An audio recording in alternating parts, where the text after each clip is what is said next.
Okay, now it says it worked. Okay. I'm gonna find out if it did.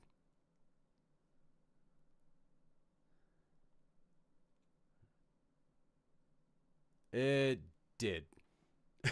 So we're live? We are live. We got the Oh, vertical going on YouTube. We actually it worked. fantastic. All Good to right. hear. So, Now, our next problem. oh my god, we didn't even try the Discord to see if that actually panned out. That's right. Yeah, we've been doing this the whole. We'll find out in a second, right? Yeah, I can see your screen. We have yet to test if I can hear it when you play it. All right. Well, let's just give that a shot and see what happens. Okay. All right. Well, yep, I can hear it. Fantastic. All right. Gonna have So to at adjust least my we volume know there, that but we have some things coming up. Oh man. Oh man. how you doing? No, no, I'm telling you, man, after I got those notes from that editor about that chapter 1, my Mm-hmm. brain completely derailed. Mm. It was flat out pure and simple game over. I was Oh, just and but I mean, come on, how reasonable is that though? very. I mean, I went through the same thing. I mean, I'm gonna be honest. Like I've been working with this editor for a long time, and yeah, every time her edits are harsh, fair, and at the end of the day, super helpful after I get over myself. So Yeah, and that's where I that's said I had to keep looking at the notes and I had to keep going over them and being like, is she right? Is she right? Is she right? Damn it, she's right. And mm, just had to keep going and just kind of get past myself. yeah, Yeah, yeah. So, pretty understandable thing to say, the least. but I mean, like you said, she did tell you that she doesn't always work in your genre. So maybe you can take this as a preview of find someone who's a little bit more in your genre and in your area, and now you'll have a little bit better idea of what to expect when you do find someone to who can work with you better. Well, I'm not But also at ruling the her same, out. oh yeah, Um, I was gonna say, I'm also gonna say, like, give her deep consideration. Like I said, I've worked with her. She's good. She's valuable. At the end of the day, you will have a better book thanks to her. I can tell you that for sure. Like I have and personal experience on that one. based off, excuse me, based off the notes that she gave me for the first chapter, I can definitely see how much. Hey guys, immediately jumped in for 20 viewers. Uh, Hey, so that works. What we're that's a doing good feeling. today, by the way, is we're gonna do a reaction and commentary to a Bruce Campbell film called Bubba Ho-Tep. A film that Doc has told me he is a bad friend because he has not shown me this film before. So, we're actually a little bit behind. So, Doc, what do you say we actually just go ahead and get right into it? I'm fine with that. Sure. Yeah. Fair enough. Let's just go. All right. So, the way that this is going to work, we're going to pull up Bubba Hotep and we're going to watch it. But because of copyright issues and everything, obviously we can't show you the movie. So, Bubba Hotep is on Amazon Prime right now for to watch for free. So if you want to pull that up and join us, that's how we're gonna do it. You hit play, we hit play at the same time, and we'll get that going. Uh, maybe after actually announcing that, maybe we should give a couple minutes Sure. just to Yeah. have people kind Give of folks a chance to join in. Yeah. Yeah. yeah. Because through that explanation, I lost all of the viewers. Uh oh. Oh yeah, it fluctuates, man. It go like I mean, we're a very very small channel, so Yeah. Yeah. a few viewers, that's pretty cool. We have yet to reach triple digits for live viewer count, so there Yeah. is that. Yep. Yep. I'm aware of that. Hey, I suppose that's the thing is I try not to. I spend too many times in my life where I'm obsessing over the numbers, and so I'm trying not to do that with this. I'll let you obsess over the numbers, and when the I appreciate that when the numbers are good, you let me know. When the numbers are bad, we don't talk about it, and that's perfect for me. That is, yeah, when there's something to celebrate, I am about the celebration. When there's nothing to celebrate and I'm just kind of getting dinged by comments and all of this stuff, it's like, maybe I'll not share that with Doc. That's, Sure, yeah. yes, I misery appreciate does that. love company, but you don't always have to. All right, gonna jump in for Bubba Ho-Tep, pulling it up on Prime right now. And I'm going to give a countdown of a 3, 2, 1 before we actually get started on the movie. And oh man, just Oh, and you should also to mention. anything we should know going in. Well, okay. I was gonna say we should mention that there will be, we're gonna have a timer available Mm-hmm. in the later versions of this. So even if you're not watching Oh with no, us the live, timer's right here. okay.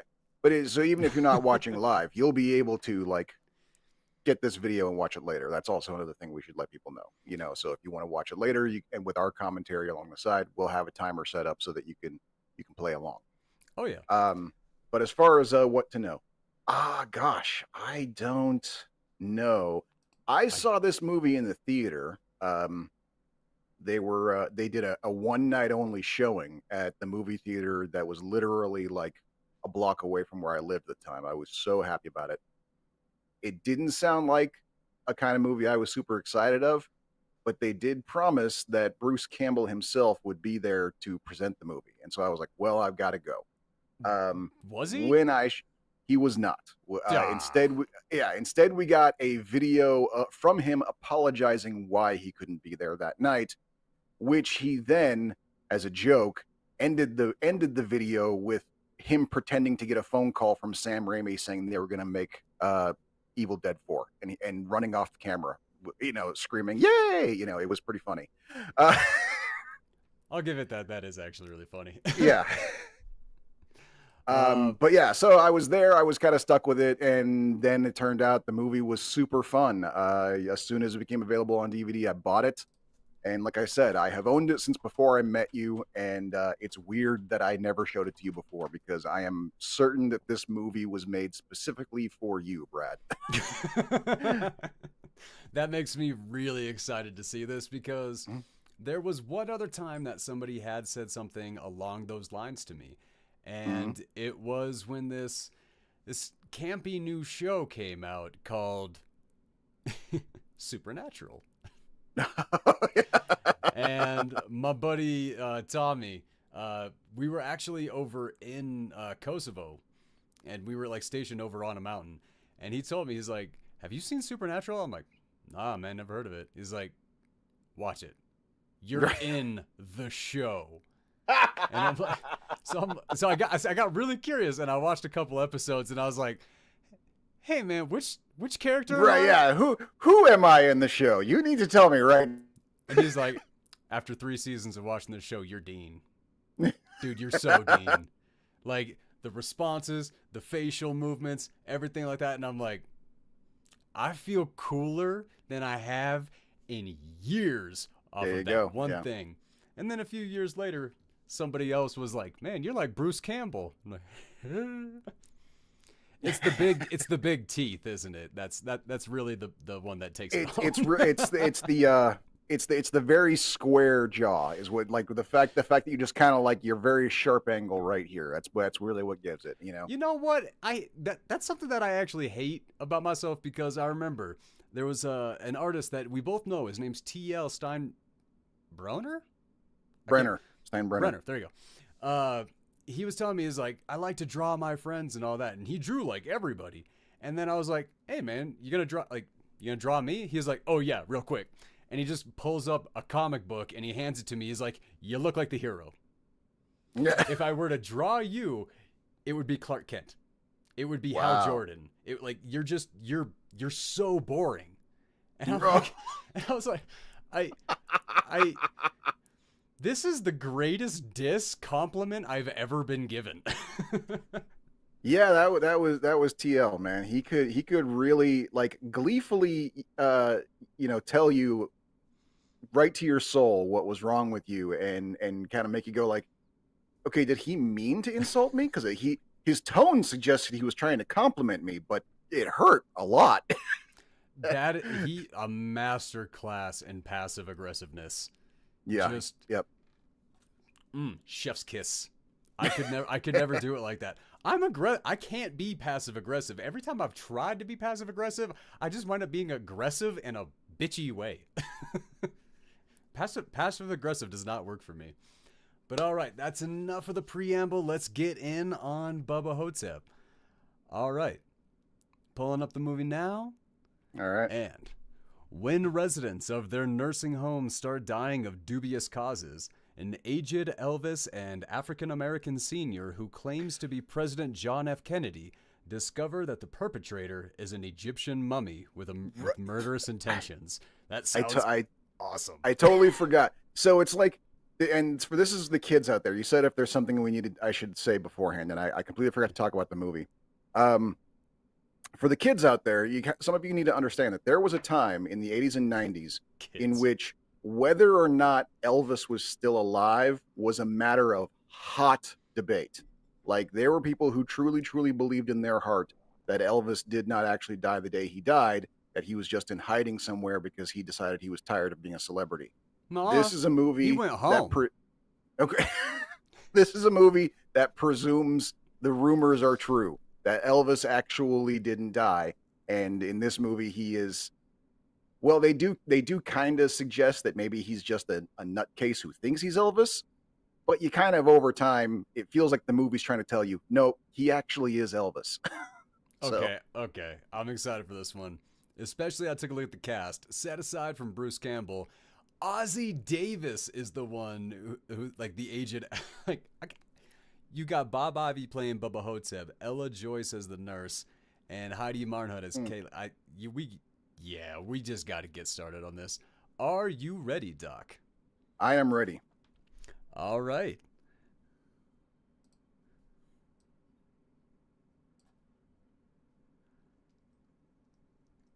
Oh boy, we get to live react to commercials too.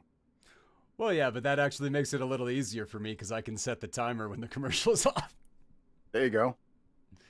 Hey, works for me. All I can't right. remember the last And time I saw a commercial. 3, 2, 1. Here we go.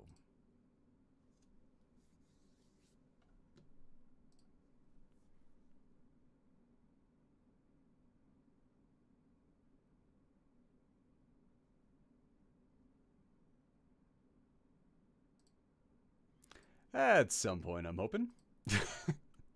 You gotta love these bastards who, like, yeah, it takes forever for the movie to load. There was no loading time in that commercial. Oh, Like, no, commercial came yeah, up right away. fucking dicks. We know you have the bandwidth. You just proved it. There we go. Here we go. All right. Bubba Ho-Tep.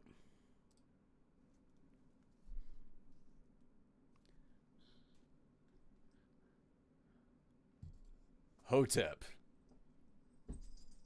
Awesome. Oh, boy.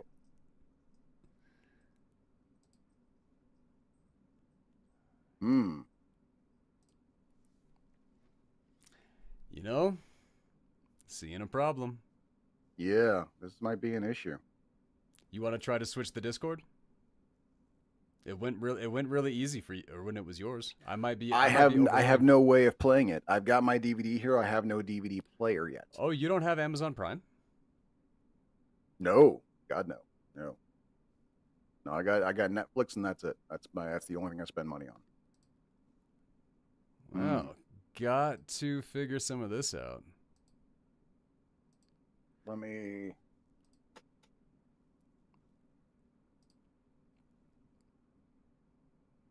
Appreciate the viewers being here with us, but this is our first time trying out the new formula. We're definitely guaranteed to have some issues.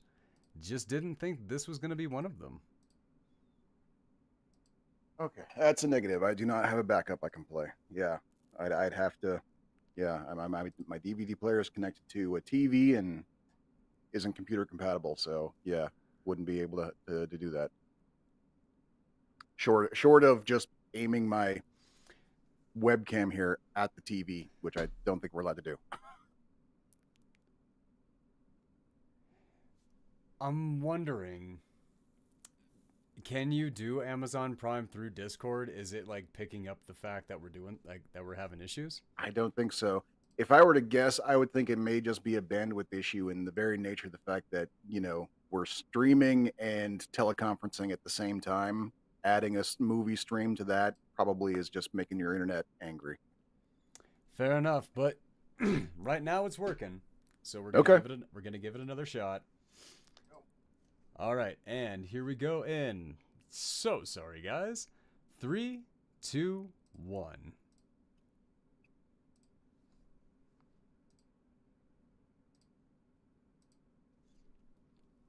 Hotep.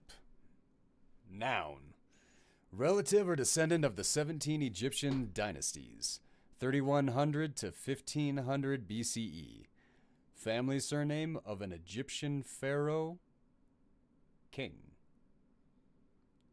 This is not going well, dude. This is a little frustrating, yeah. You think you could go that other route? How fast do you think you could get that done? Maybe depending, half an hour, 45 minutes. Oof. Yeah.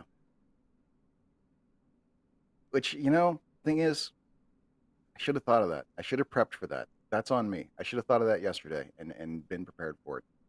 Nah, it's okay.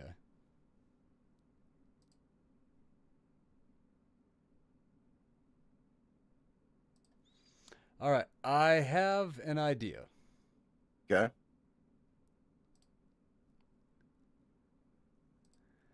All right, this is gonna definitely go the janky way. All right, you ready to roll with me on the janky route? Well, let me hear what it is. I'm just gonna put it on my phone. We're gonna do the 3, 2, 1 thing. I'm gonna play it on a smaller device and just roll the way through. Okay. All right.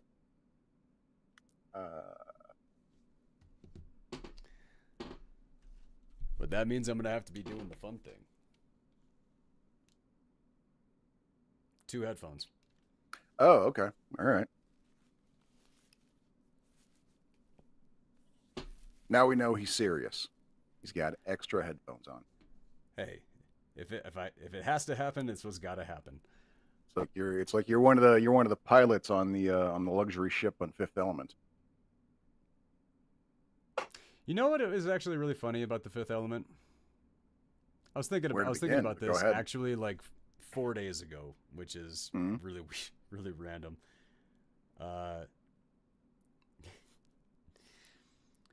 One of the most unrealistic parts of the Fifth Element was Ruby Rod, like Chris Tucker's character, that was just going around, and everybody was like, "Who would pay attention to somebody just live streaming all day and doing all this stuff?" And then fast forward 20 years, that's basically Twitch and what everybody does. Yeah. Yep. Yeah. It's crazy, right? Yeah. All right, I am set up to watch it. How are you gonna watch it now? If you can make it some way so I can hear it, I might be able to follow along. But the copyright would it would take it off the stream. I don't know. You got your laptop right next to you, right?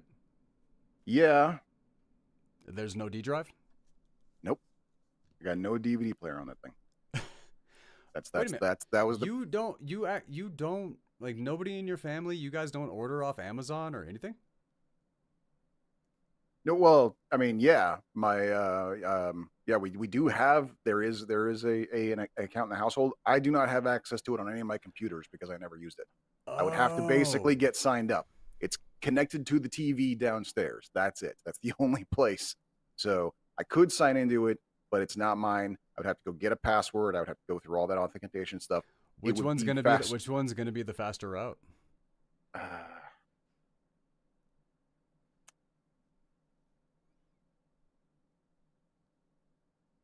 Probably the other way. We can try to vamp for a while and everything like that if you want to try the other way. All right. Yeah. Right, you'll have to hold court for a minute while I go set up. Hold on.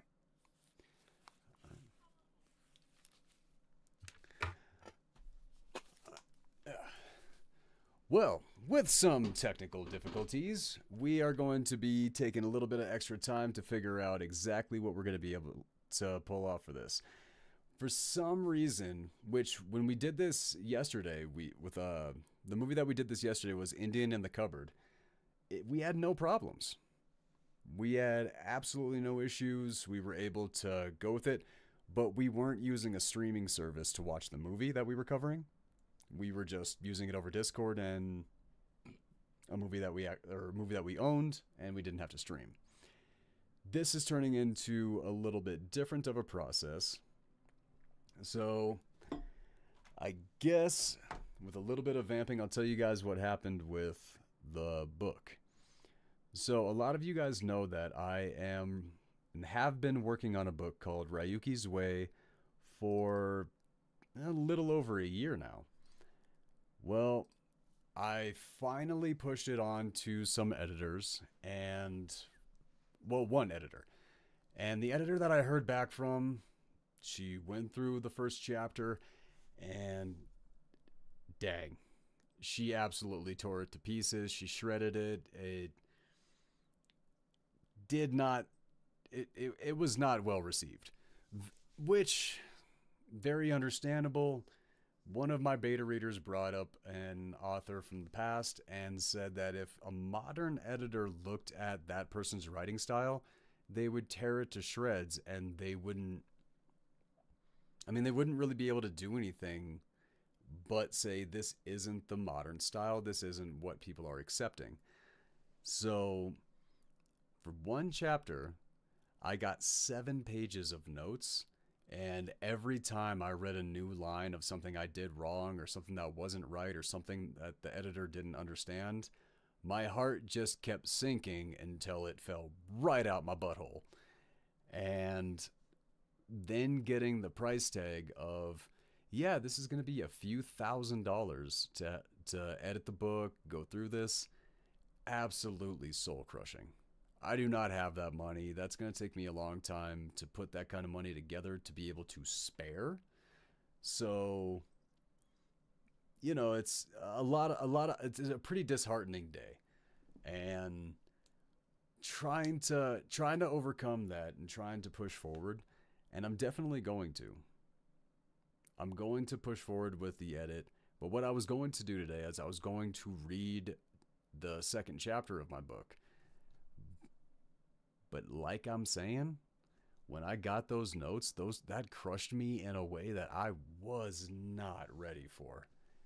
I knew the first chapter of a story, supposed to grab the audience, supposed to rope you in, supposed to really engage you. It's what I did. A lot of the readers, the beta readers and the ARC readers who have taken a look at it, they're like, that your first chapter goes hard. Like, you went right into the story. You have no time for warm up, nothing. It's right into it. It's painting the story. So unfortunately, for some of the readers that have already checked it out, they have told me after they've finished the book, they go back through and they reread chapter 1, and it is a seamless read. But getting into that, there's a reason that authors and established writers and the successful ones, they have what they have. It is an incredible skill, wild talent, and I want it. I want that skill. I want that talent. I wish, because she told me, like, after she shredded it and gave me all the notes and went through and basically told me that it was kind of unreadable. That hurt real bad. Wasn't her words, by the way. She just said, like, the style, it kept kind of bouncing back and forth so much that it pulled her out of the story. Really what you don't want to hear. So the first year that I have put into that book, it's just the first year. I didn't accomplish it. I haven't finished it. I have a ton of work left to do, but it would have been really cool. It would have been really cool if I wrote the story, I pushed it off to an editor, and she went, "My God, you're brilliant and amazing. I'm going to pay you to let me edit your book." That would have been great. That's not what happened. um, but I am looking forward to putting in the work and seeing what comes out of that. Uh, maybe I should just do it. For the viewers who are here right now, does anybody actually want to see or hear chapter 2 while we're preparing for tonight's episode? I'll wait a minute and I'll see if I get any yeses on that. But I know the thing that some of the readers and listeners have said, when I have read it and I know how the inflection and everything is supposed to be, how everything is supposed to be put out there, it is different. It does work. But that kind of just means that I did a bad job writing a story. I can tell the story very, very well, but when it comes to actually writing, when it comes to putting a novel together, when it comes to doing this, the fact that I actually reached the word count to make it an epic fantasy, that is an epic accomplishment in and of itself. But at the same time, there are other things to take into consideration.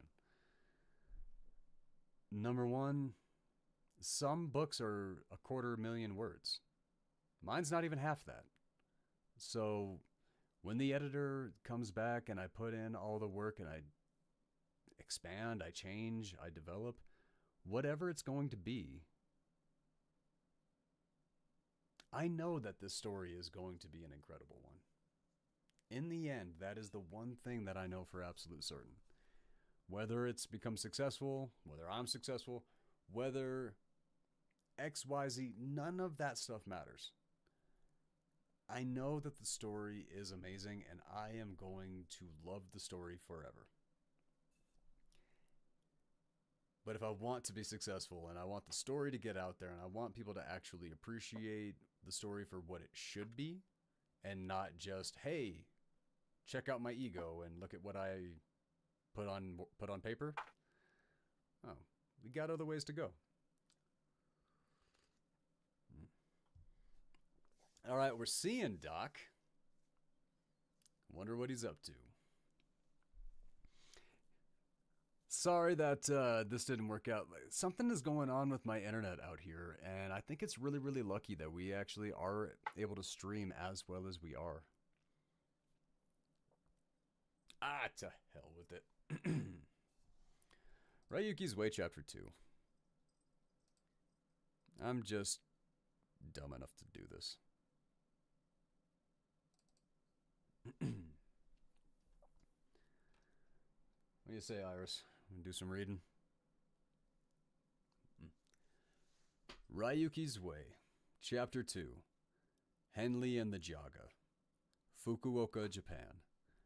Staring at a sheet of paper with the name Henley and Jaga 31 on it was all I had been doing for the past 6 hours. Standing on the shore of Fukuoka, waiting on a boat that was supposed to take me to a ship, which was then supposed to take me to Putu Ocean Island. It felt overly complicated, but Koriko's words about not existing in the world once again flashed through my mind. And so I would follow every instruction she had given. I fiddled with the skull in my waistband as I stared off into the distance, listening to the waves crash along the shore mixed with the sound of a couple... listening to the waves crash along the shore.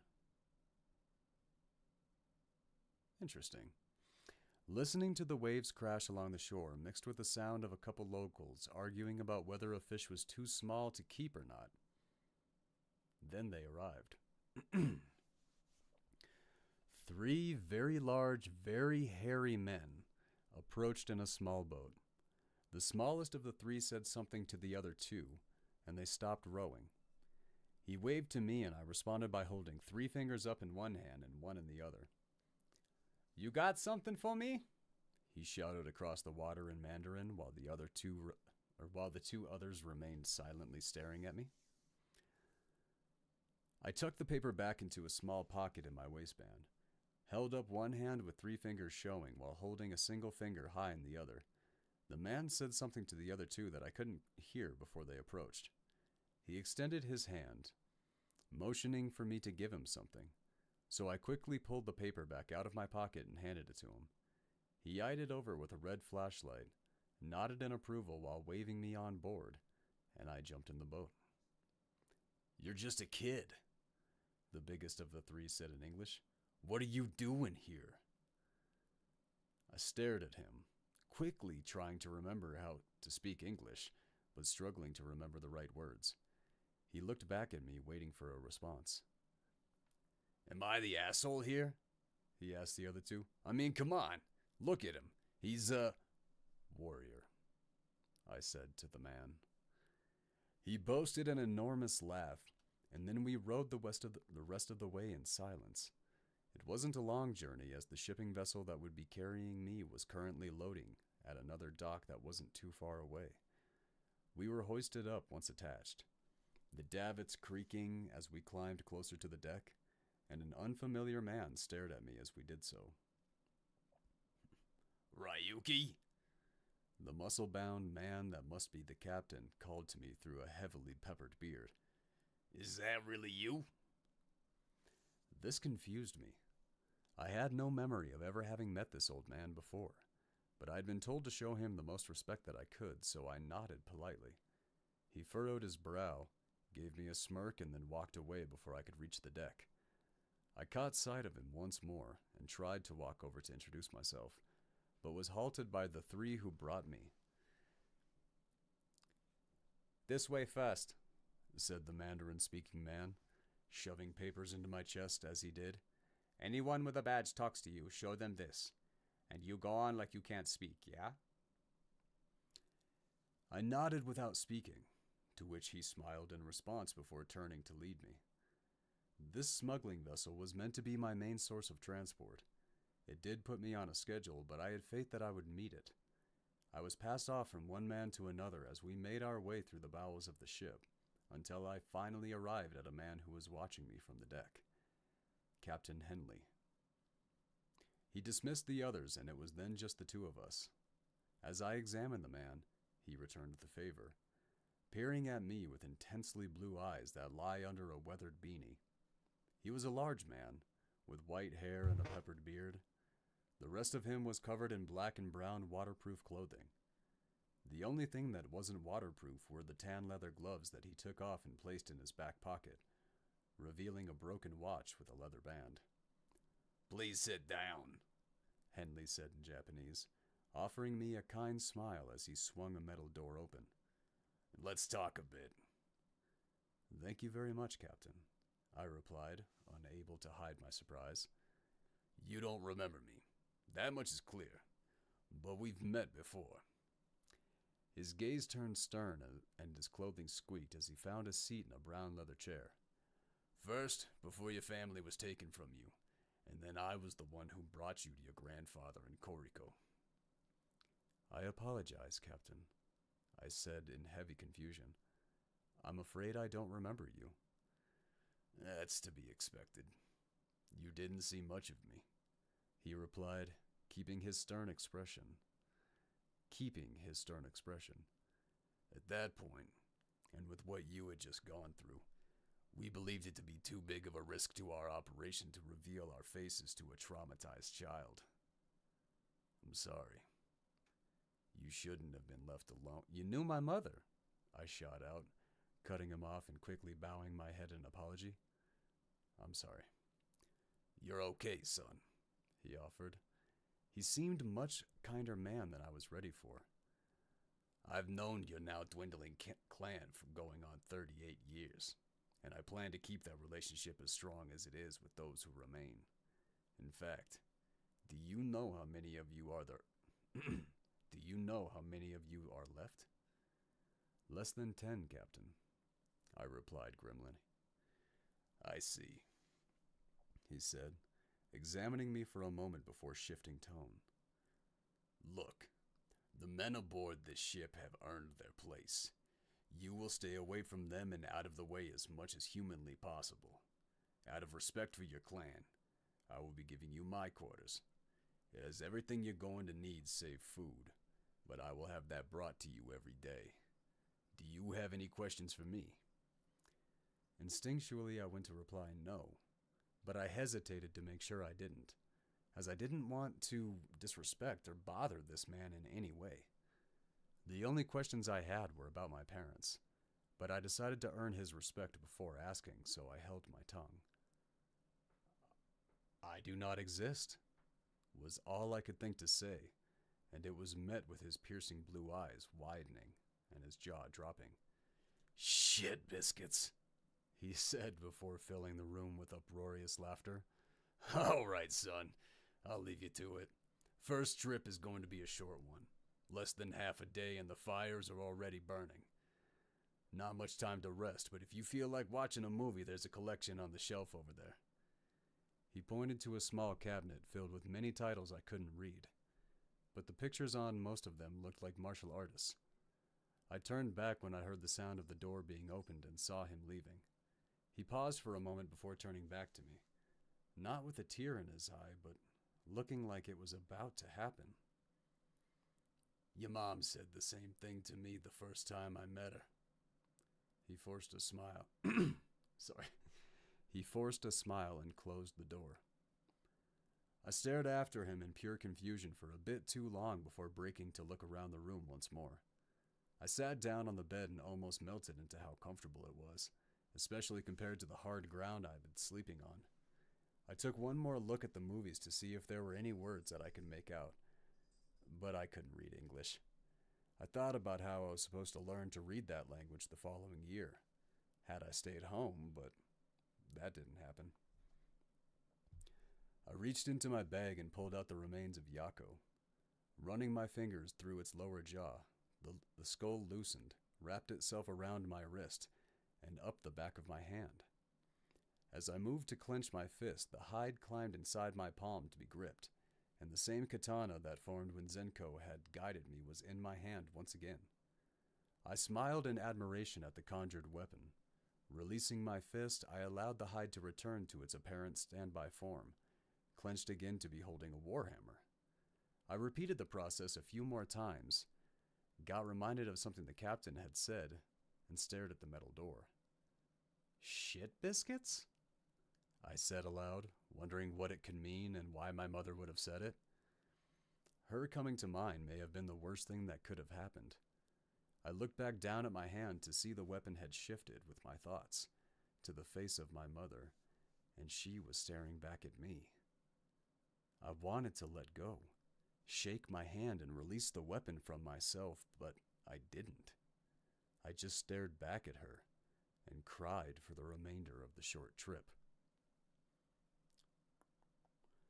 Bang, bang, bang! The wheel on the door started to turn, so I quickly let go of my grip and said goodbye to her face once again before anyone else could see. It wasn't my intention to be seen as a child, yet my eyes were raw from the tears, so I held my head low, eyes shut tight. "Smoke is in sight," Henley called, "so they'll be taking you in about 40 minutes, I'd say. 40 minutes, I'd say. You good?" I nodded my head but said nothing, hoping he may think I was meditating.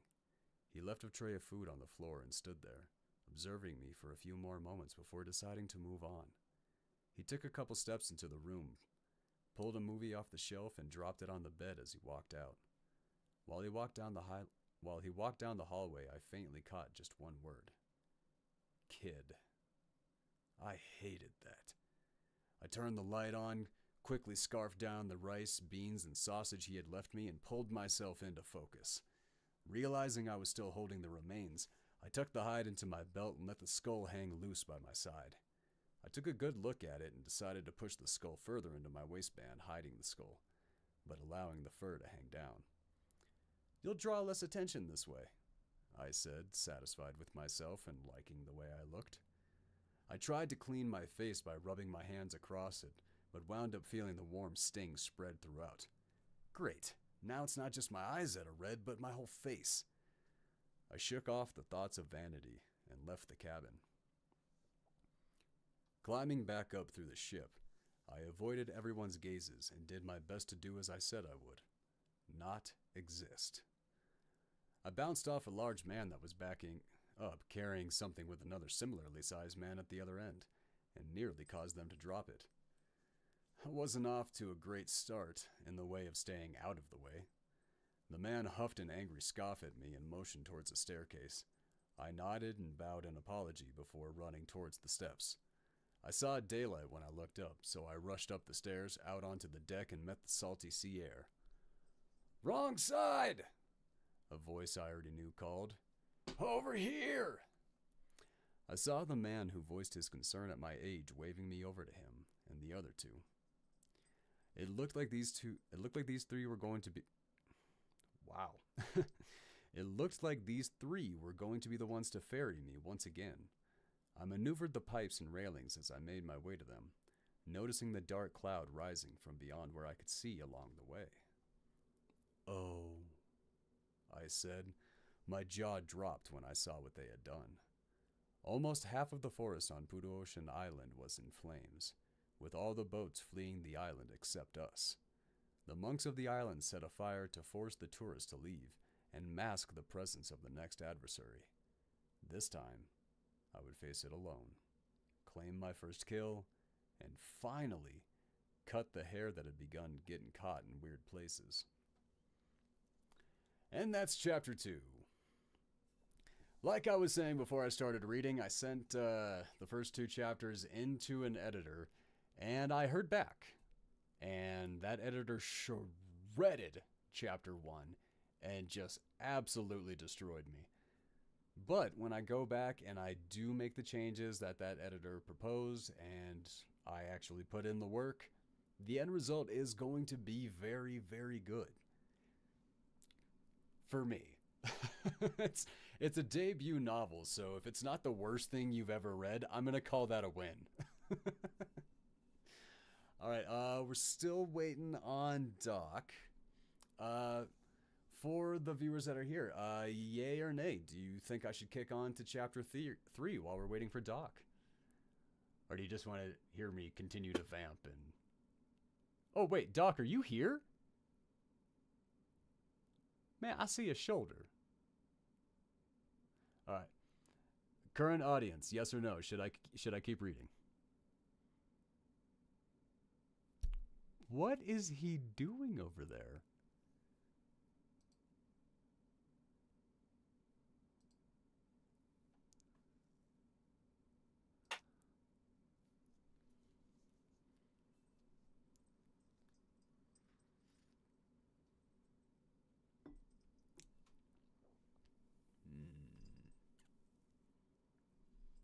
I kind of just want to because I'm not doing anything else. Oh, how sad is that? But you know what? That's actually exactly what I'm gonna do. I'm just gonna kick it on until Doc is ready, and then we'll see what happens. All right.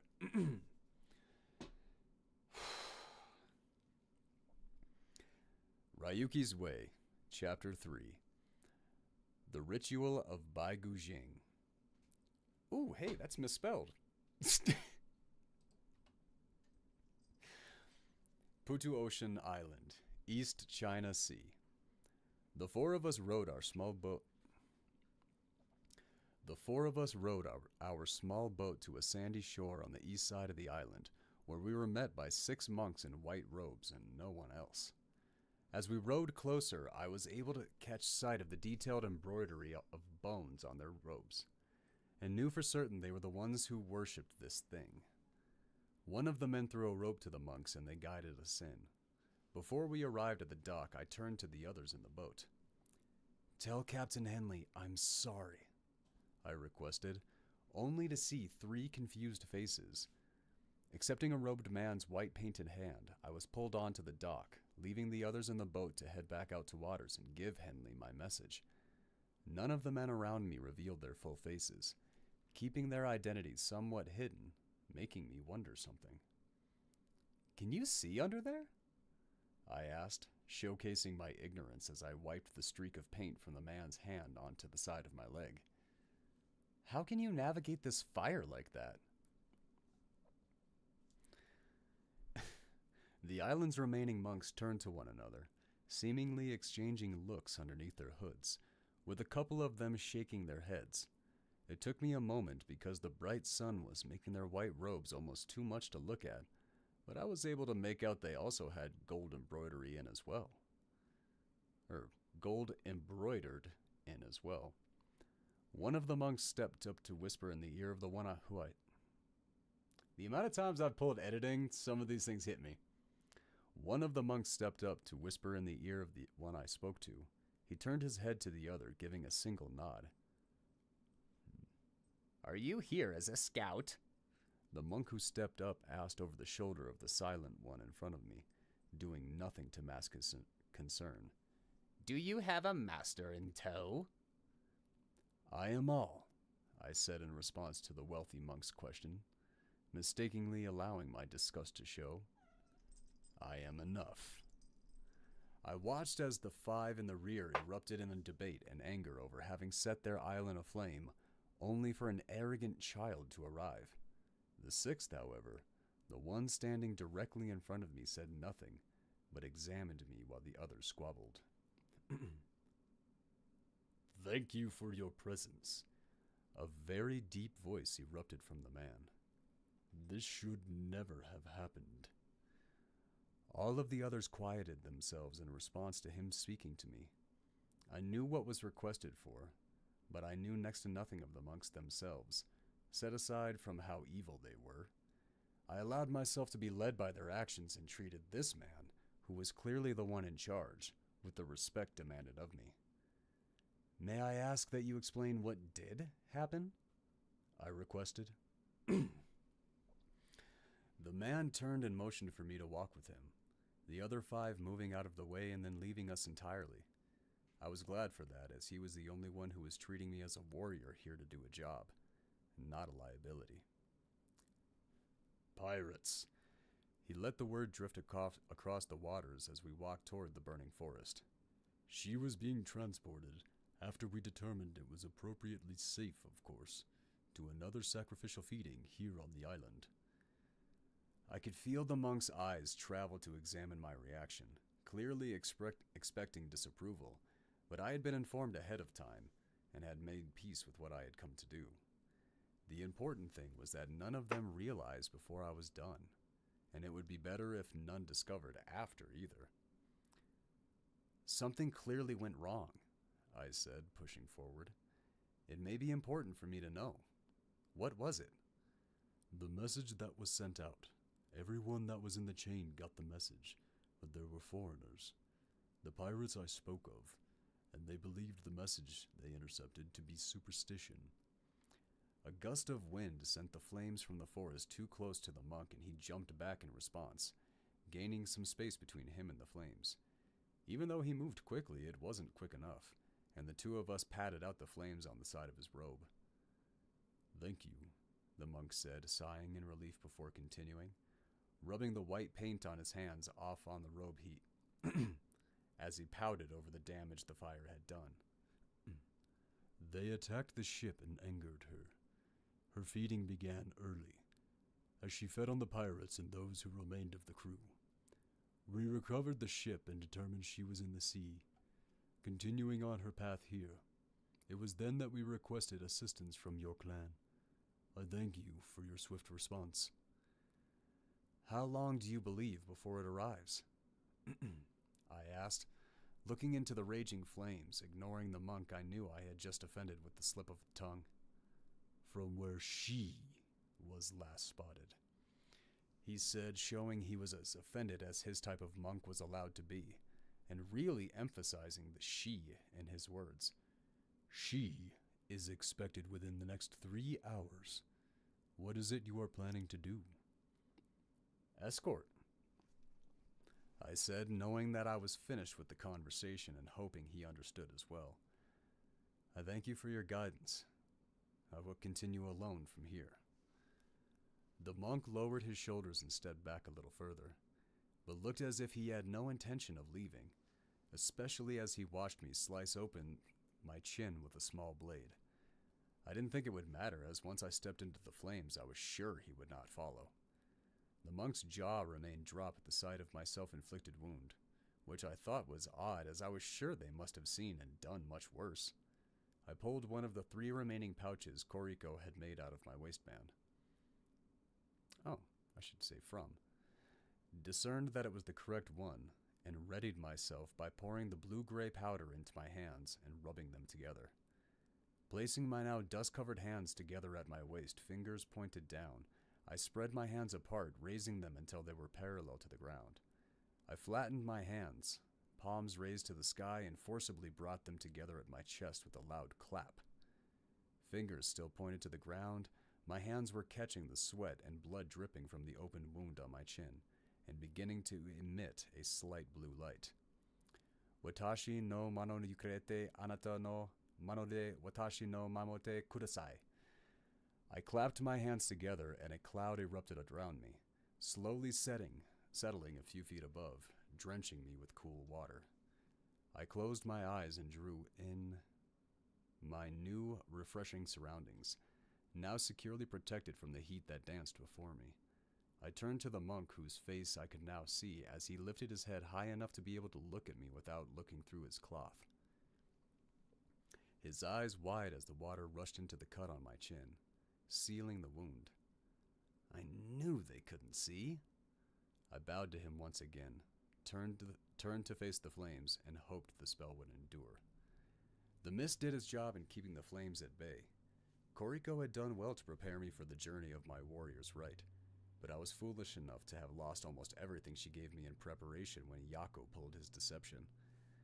It was only blind luck that I still held the ingredients for a blood incantation. Beyond the prepared spell work, Koriko had also taught me of this particular creature in the past, and I had decided how I would approach this one the very first time I had heard mention. 7 different locations were spread throughout the region, acting as shrines to the divine, but no. These shrines were used to house captors that were to be food for Bai Guxing. I had been disgusted since I had first learned of this. The walk through the flames was a short one. The trees were planted in a way that left a definitive path to the entrance of its feeding ground, a cave not far from the opposite shore, and just before it lay an empty clearing. Perfect. I found the place where I would wait.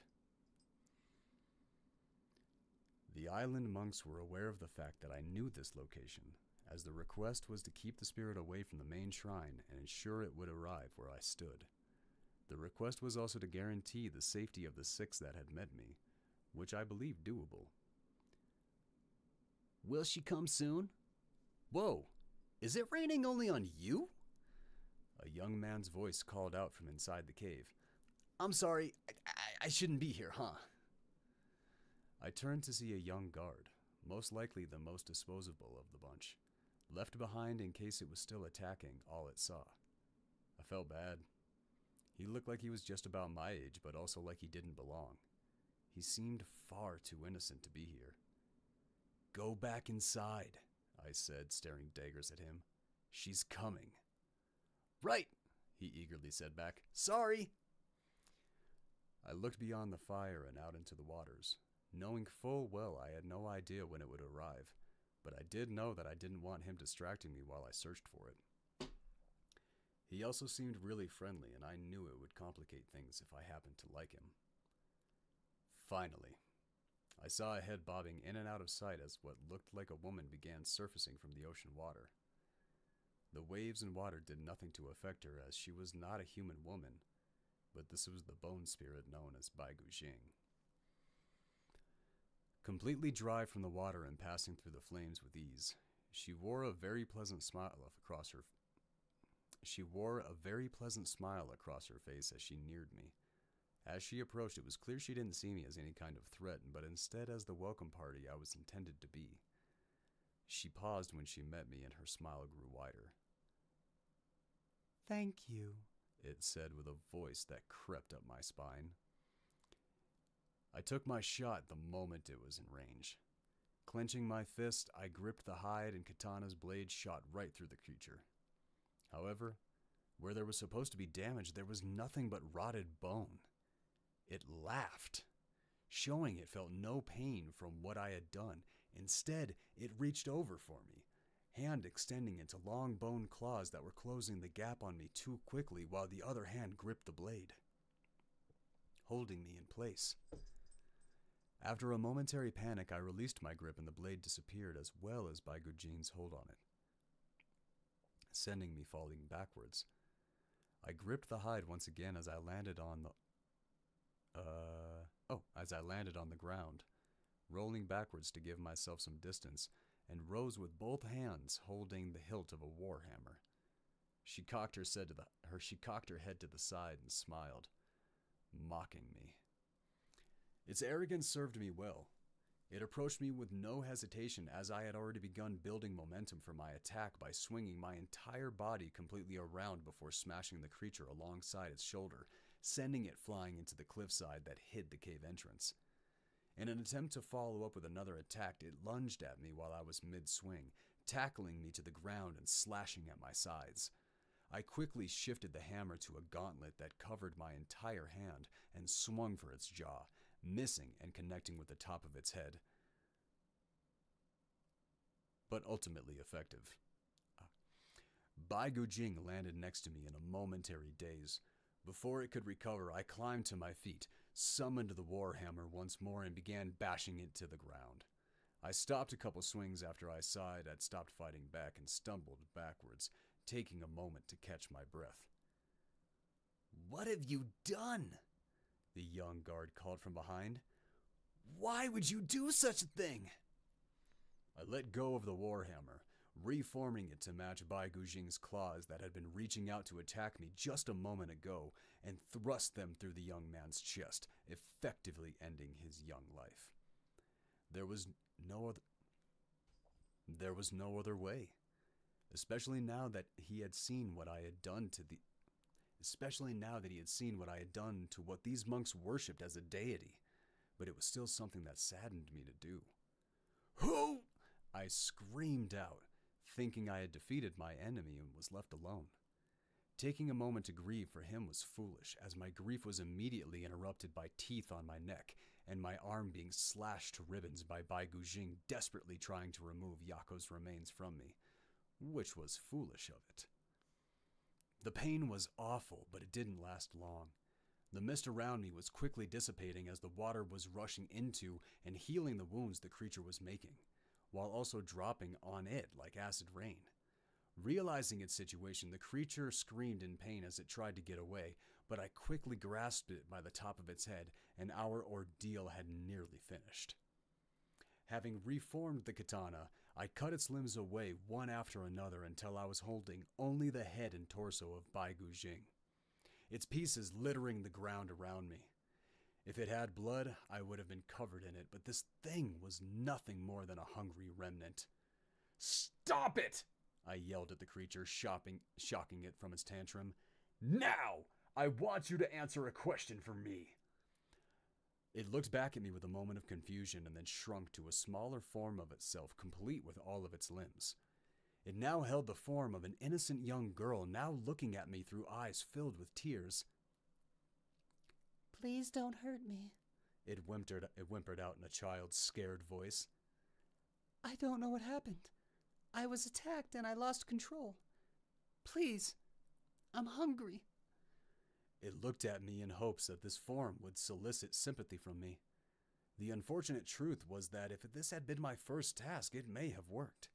But Yako's strategy of using my mother's form left me numb to this sort of tactic. "How many?" I asked, initially confusing Baigu Jing. "How many people have you eaten?" "This matters not," it said, having regained some composure. "None of them are gone. They are still within me." "How many?" I screamed in demand. I started to panic when I realized why it had become calm once more. There was almost nothing left to the mist surrounding me, and as it had all rushed into my wounds, healing me during our fight. Now there was barely a layer beyond my skin. It took hold of my hand, forcing my grip to loosen, and wore an intensely terrifying smile. The flesh was melting away, dropping even from its smile and landing on the ground between us. The creature was still heavily injured from the mist, and I had to take advantage quickly. I gripped the hide tight and thrust the katana through it once more, only to be met with the mocking by Bai Gujing. It took a step forward, pushing the blade further through it, meeting me face to face.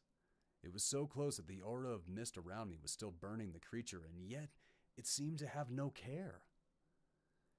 "You wish to know how many reside within me?" it asked. "Millions." Somehow, it seemed as though I was pulled from the world and lost in the memories of this creature's feasts. It told no lies. I saw that for over 1,000 years this creature had been escorted to shrines such as the one on this island, and each time there were the same amount of people awaiting its arrival. Yeah! I screamed my way out of its memories. "Has your curiosity been satiated?" it asked, a coy look on its face. "May I satiate my hunger now?" "No," I whispered coldly. "Never again." I gripped the hide, and with lightning-fast speed, it erupted into a steel cage from inside the Bai Gujing. Its face broke into twisted pain as the growing weapon broke apart from inside. The cage spread to the point that it burst the creature, leaving me to feel the raining remnants of the remnant falling down upon me. "Never again," I said once more. I stood frozen, unable to move beyond the sights that were just forced upon me. Since the year 808, these monks and their ancestors have collected their own people and continuously fed them to this creature. The poor, the hurt, and the inconvenient all arrived at places like this, losing their lives to be food. I was snapped out of my daze when the mist had completely worn off. The heat from the surrounding flames now reached me to their full extent and placed me in danger.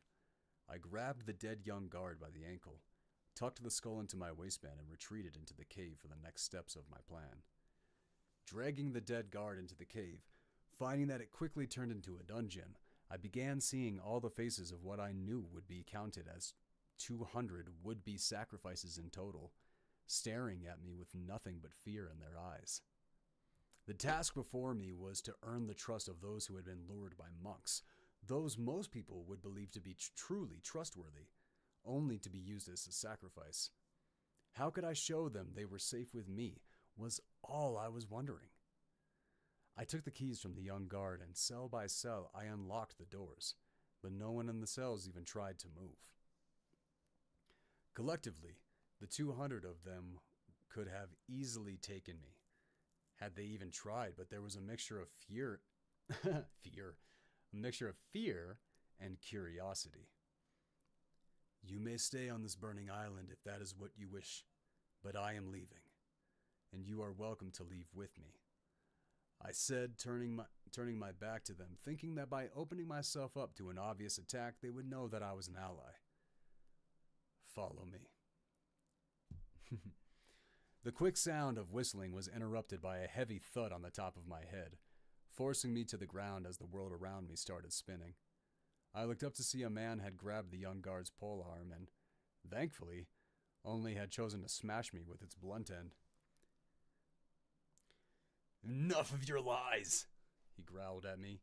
"You move, you even speak, you die." I was having trouble focusing on the man's face with how dizzy his strike had left me. As I laid on the ground, collecting my thoughts and trying to figure out a way out of this, specifically without harming the man, it was an unfamiliar woman who came to my aid. "He fought for us," she said, placing her hand on his shoulder. "I could see from where I was. David, let him help us, please." As the dizziness faded from me, I saw the rage in the man's eyes fade as well, and fill with tears from sadness and guilt. He dropped the weapon, turned around, and embraced the woman that had two small children hiding behind her. He almost violently pulled the children into his embrace from behind her. I'm so sorry, he cried. I should never have brought us here. The crying family held one another while I collected myself, rising back to my feet and looking at the light from the cave entrance. Rubbing the growing bump on my skull, I checked my fingers for blood and held back laughing at the only injury I sustained. After fighting a... Wow, that is a run-on sentence. I messed up there. Give me a second. Rubbing the growing bump on my skull, I checked my fingers for blood and held back laughing at the only injury I... Jesus! Rubbing the growing bump on my skull, I checked my fingers for blood and held back laughing at the only injury I sustained after fighting a legend was from some regular guy. Follow me, I said, still keeping my back to them, but this time picking up the pole arm and taking it with me. Outside of the cave, I looked around to see the remnants of Bai Gujing spread all throughout the area. Thinking about what Zenko had done with the remains of Yako, I collected all of the bones and took a moment to admire how they glimmered. There's going to be a ship that will be right there in a couple hours at most, I said, pointing to the nearest shoreline. There are only 6 people besides us on this island, and they are blocked off by the fire, so I promise you will not be seen. Wait for me there, and I'll get you someplace safe. As I was cutting the sleeve off of Grandfather's kimono, wondering how mad he would be if he found out, I watched the people slowly follow one another out of the cave. They crept on, hugging the cliffside to keep as far from the heat of the flames as they could, eventually becoming a crowd by the water. After I counted exactly 200, I tied one end of the cut sleeve, turning it into a bag and placed all the bones of the Bai Gujing inside. Tying the other end and securing it to my waist, I began sprinting back through the flames to the monk who was awaiting my report. Bad idea. The flames were now far too violent for me to handle without the aid of the mist. I jumped back, patting out the flames on my clothes, seeing the red on my skin and smelling the burnt hair. I turned back to see the group at the water and decided on another route. I ran along the shore until I had to dive into the water to escape the fire, dragging my way along the seafloor as my breath was running short, yet enjoying the relief from the heat. I surfaced above the water to see the 5 disapproving monks had come into view, safely hiding along the water where I had left them. 4 of the disapproving monks remained while one ran off to find the other, very quickly returning with him. Did everything go well? The deep-voiced monk asked. Did she arrive? She did, and she is now feeding, I lied, now referring to it as she to satisfy the monk. I would keep my distance, as when she came from the water I was attacked without hesitation from her. It would not be the first time such a thing has occurred, the monk said, securing my tail. She will move on after this to the next shrine, and will continue to do so until she accepts our assistance once more. We thank you for your assistance. The monk bowed to me, followed by the other 5 standing behind him. When they rose, one of the monks behind asked the main one a question, to which he turned his attention back to me. There was a young man standing guard, he said. What of him? I shook my head no and turned away. I listened to the monks behind me murmur as I waved the 3 men back in to pick me up. One waved back and they started approaching. I was growing more and more nervous as they approached, thinking that at any second the truth of what I had done would be discovered. My heart leapt when a heavy hand splashed the water out of my dripping clothes as it landed on my shoulder. It is unfortunate what happened to him, the monk said in a comforting tone. But we are thankful that the same fate did not befall you. I jumped onto the boat without turning to face the monk's words. I widened my eyes with panic and motioned the word, go, as soon as I landed. Once we were far enough away, I grabbed the bag of bones off my waist, set them on the floor, and looked to the 3 men. We've got a problem, I said. 200 and what the fuck, kid? Captain Henley shouted in exasperation. Captain Henley was far less enthusiastic than I had hoped. He threw his face into his hands for a couple seconds, lifted it to stare daggers at me, and then screamed to his crew. Island collection, north side! He pushed past me as he was barking orders. Empty containers and start bunking together. Get the hell on it and let's go! The ship went into motion faster than I realized was possible. I lost my footing and fell forwards, only to be caught by Henley's massive hand. He didn't stabilize me, but pulled me in close to let me know how he felt. You ass. You are on my good side, he said gently, quickly changing his tone. But you went all the fuck the wrong way about getting there. Get to my cabin and stay there while we figure this out. Ah, shit biscuits. He let go of me and I hurriedly did as he commanded. I understood the situation I created and what could happen to all of us if the monks discovered what was happening. There was a heavy time crunch and no room for me to get in the way, so I was thankful for how close the captain's quarters were, and that I didn't run into anyone along the way. From one of the windows in the captain's quarters, I saw all the dinghies that were... Just a heads up. Oh, hey, welcome back. I didn't want to interrupt your reading, but I thought you should know we're ready to go. Hey, we're ready to go. All right, for those of you that were enjoying Chapter 4, apparently somebody was enjoying it because we kept getting viewers and nobody left. Hey, nice. See? So yeah, I write like shit, but I speak well. Don't do that. Don't do that. They were enjoying the story too. And I mean, there's like maybe 2 people in the world who you could listen to read the phone book and still stick with them without any actual context. Those 2 people are Robert De Niro and Christina Ricci. And that's it. And okay, that is a very personal preference because you skipped over John Hurt. You skipped over John Noble. You skipped over Morgan Freeman. You skipped over Gilbert Gottfried. No. Talk about personal preference, sir. I mean, my God. Look, don't get me wrong. There might be a couple of deliveries in there that would be funny, but I don't think that would last for very long. No. All right.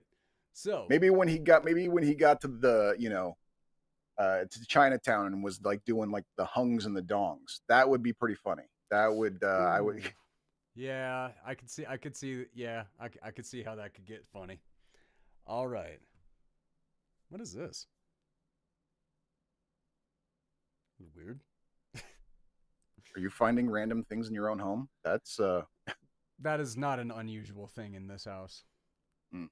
All right, so queuing up Bubba Ho-Tep, jumping back in. Doc, are you back on the Discord now? I'm there. I never left. You should be able to sign right in and get right on it. All right. I've already shared my screen and all that. Fantastic. All right, here we go. I got, let's see. Set it up. All right. I believe I'm ready, sir. All right. Are you ready for 3, 2, 1, go?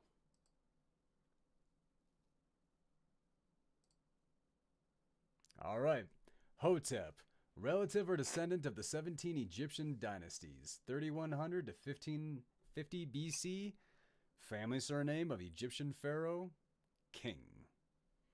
Here we go, Bubba. I thought that was going to be the title card. Bubba, male from the southern U.S., good old boy, cracker, redneck, trailer park resident, and the nickname my family gave me. So yes, this movie was made for me. You're right, in so many ways. Huh?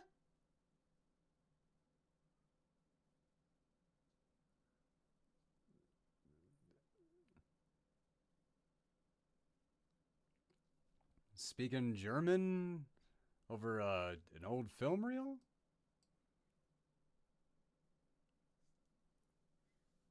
You see the subtitles on there, right? I see the subtitles, yeah. I see 'em, Okay, yeah. just making sure. That is like the classic, like, sarcophagus cover. Mm-hmm. Like, it's freaking iconic.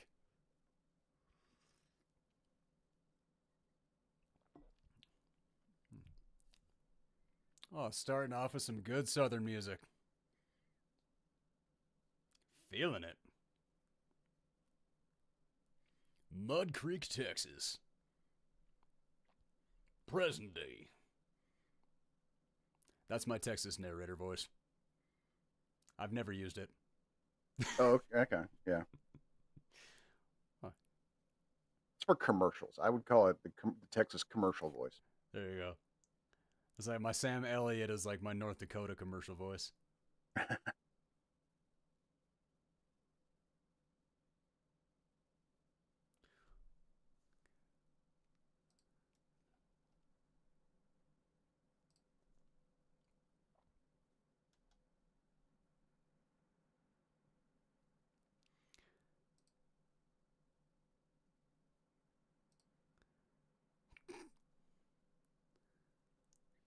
What?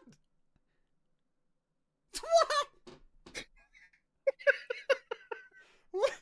What? What?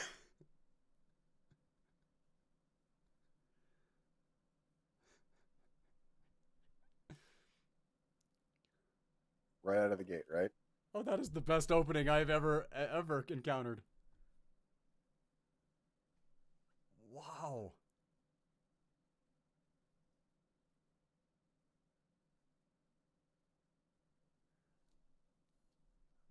Very unsettling.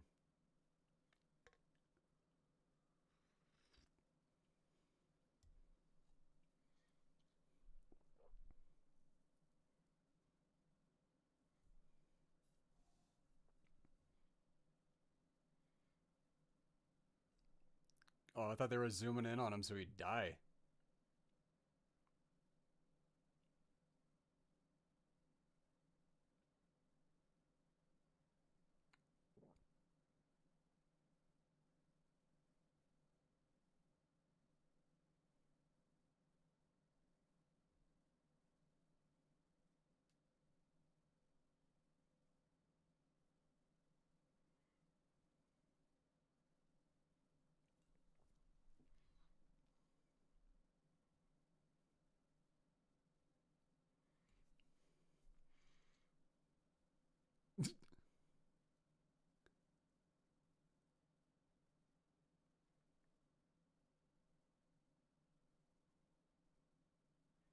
I'm really hoping this entire movie is done from his internal monologue.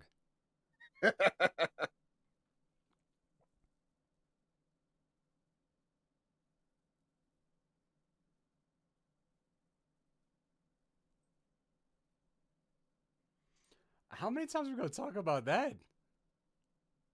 He hasn't got much else going on, you noticed.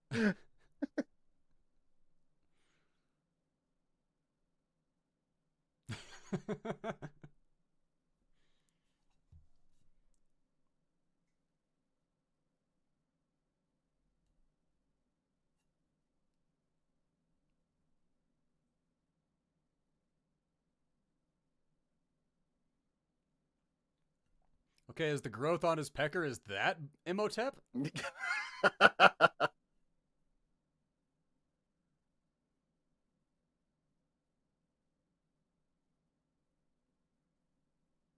What you got to say there, old timer?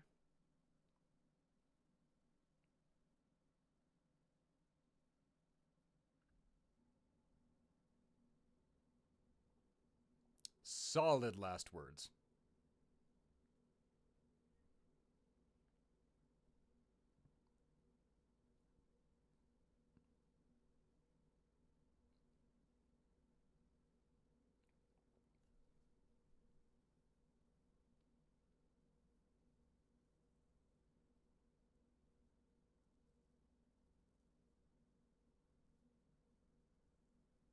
The Mormons taking him away?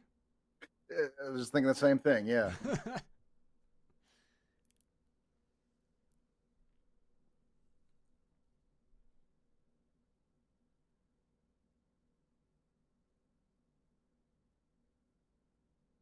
Mormons. Dude, you got the wrong job, buddy. Hmm.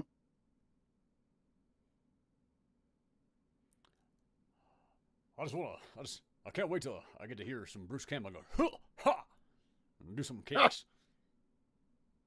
I'm very excited.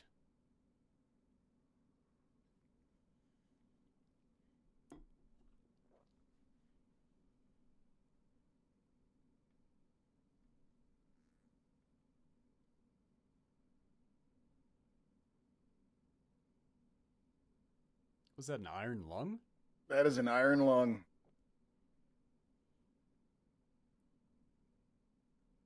We had a president that governed from one of those.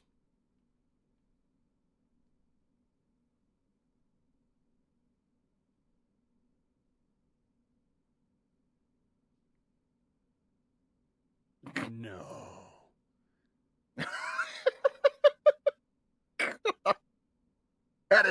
That is some dark shit right there, man. Okay, I'm really, really hoping she gets got. Standard horror movie rules, you know. Got to be shitty before you die, so we're okay with it. I'm gonna go ahead and make a safe assumption that every single person in this nursing home has had sex. Probably all are on drugs right now. That's Here's 2 out of 3 hoping. right there, man. You gotta live in this place. You better be. Oh yeah. Oh yeah. All right, if I make it to be old, I hope it's just Bud brownies for dessert every night. There you go. Wait, isn't it already? I hope so.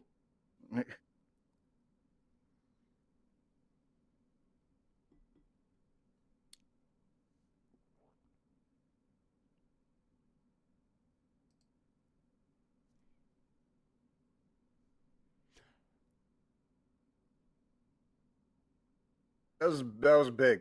It's a big bug. I don't care how fake and campy. I don't care. It's still too big.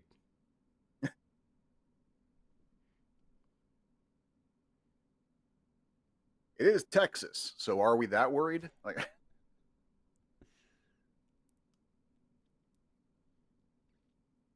Oh god. Yeah, I got a Texas story for later. A cockroach.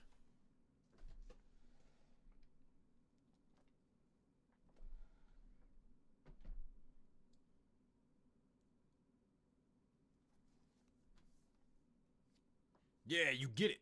Get it.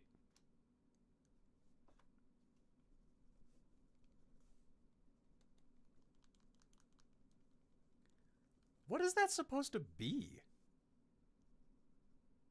a Oh, beetle thing? the neighbor.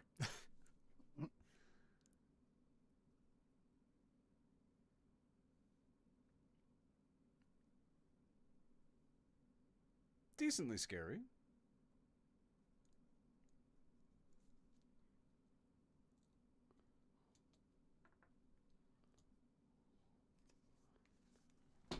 Well, you don't understand. I was the king of rock and roll. I wasn't the king of Egypt.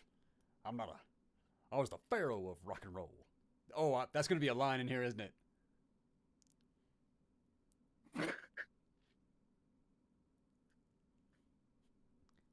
He's had a rough day too, clearly. Did he ever get out of bed? I don't think so. We haven't seen him out of bed yet.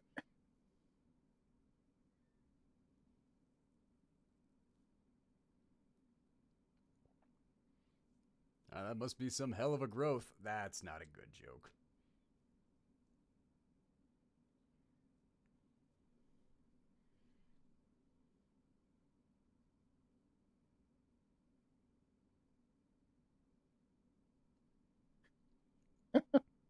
Two for two.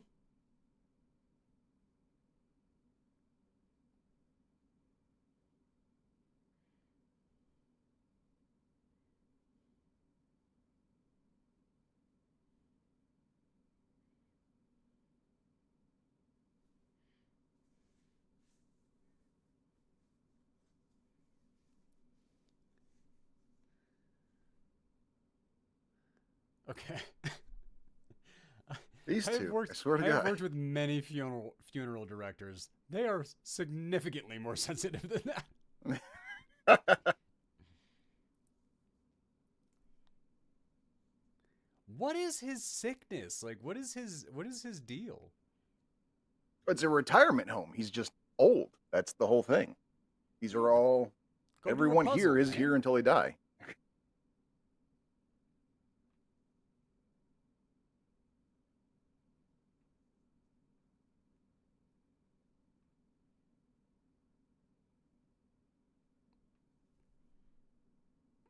I was about to say, don't you dare steal a purple heart. Those got serial numbers. We know.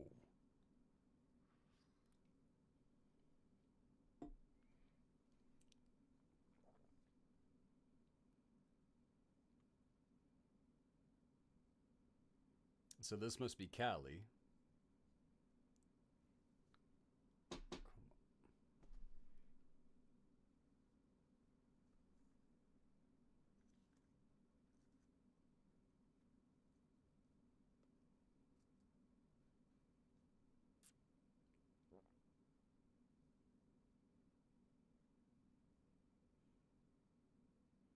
He was proud of that too.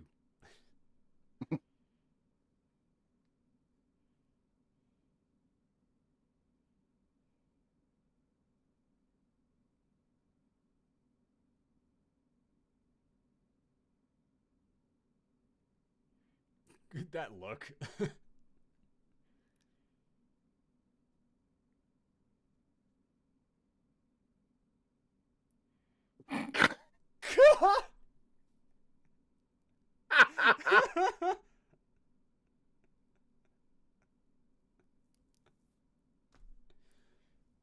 Who wrote this? I do not remember. Joe R. Lansdale and the director.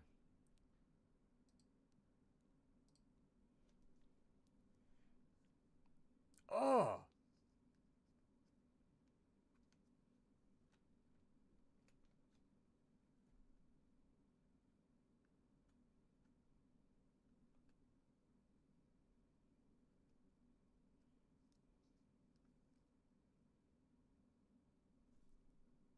Okay. Yep.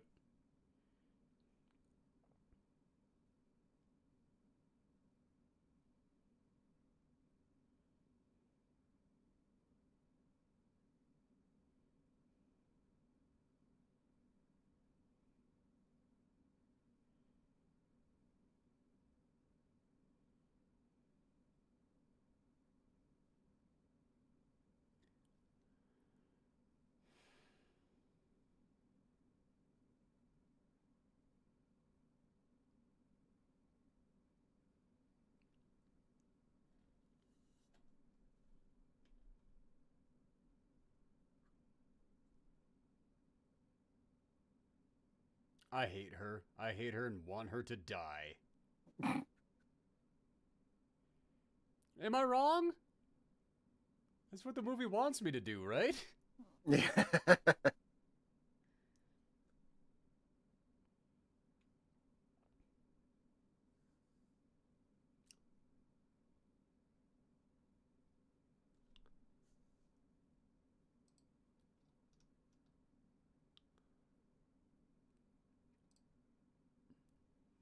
Okay, that's Ella Joyce.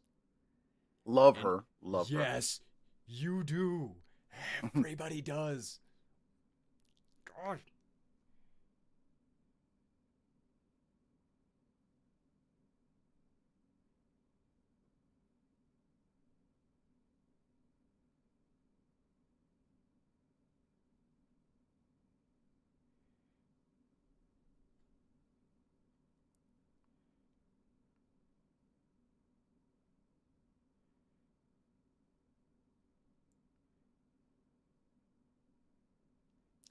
Don't buy it. That's Elvis.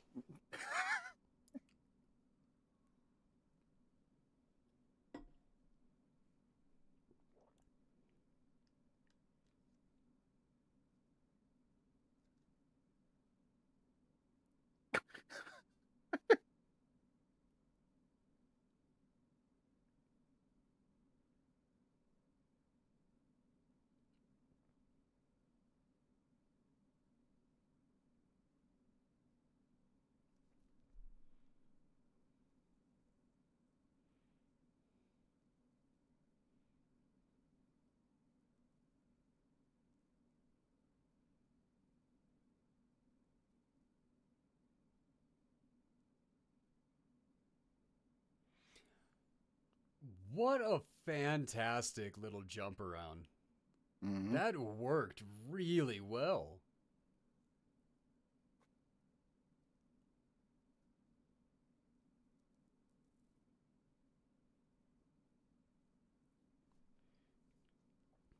All I wanted was my peanut butter and bananas.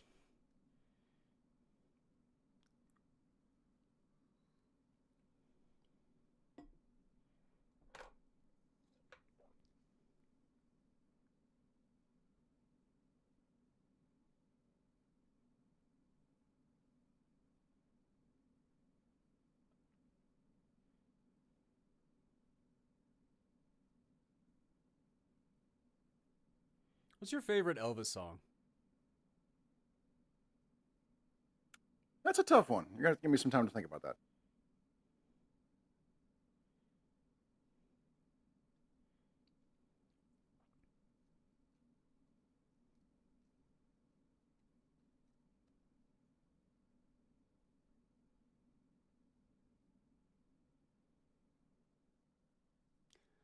I love the slow-mo badass walk up of all these just He's all Elvis too. He's got the walk. He's got the attitude. He is Elvis. He's doing it.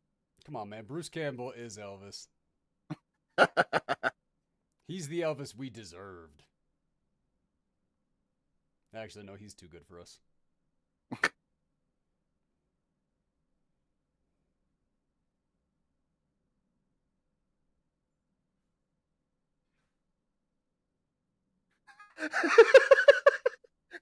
He felt the presence of the king.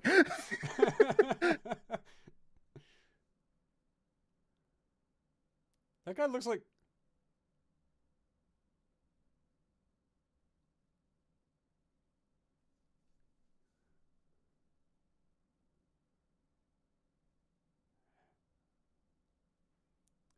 Okay, that is Bruce Campbell as well, right? Oh yeah, of course. Because somehow that weirdly looks like Jim Carrey and John Lithgow. I don't even know how.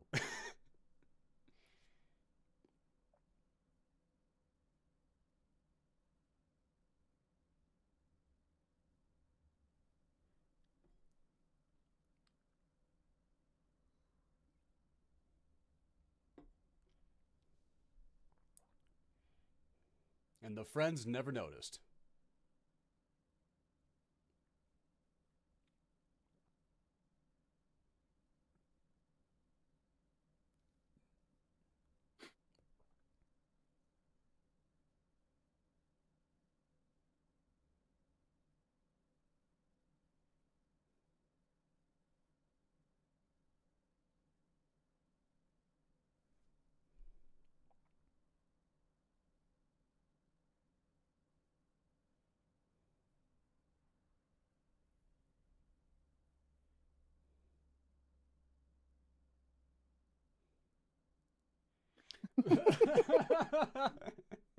Come on.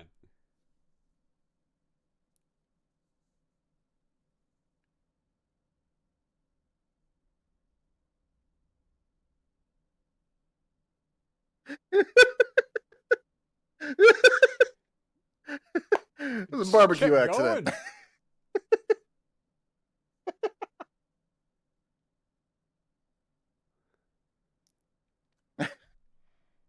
Perfect.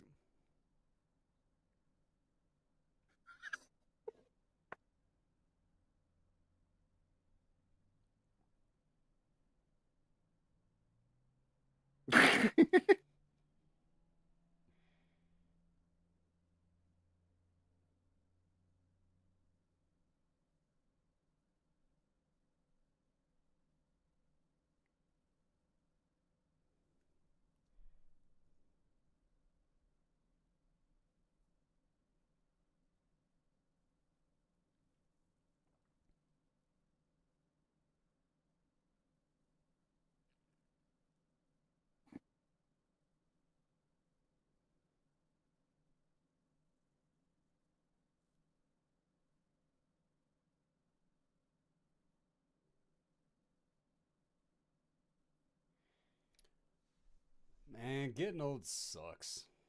Mm-hmm. I think that's kind of the main theme of this movie is that just his life is already a horror movie.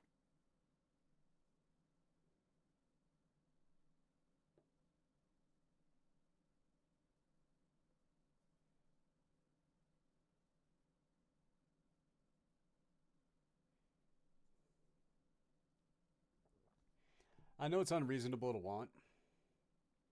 I just really want him to say groovy.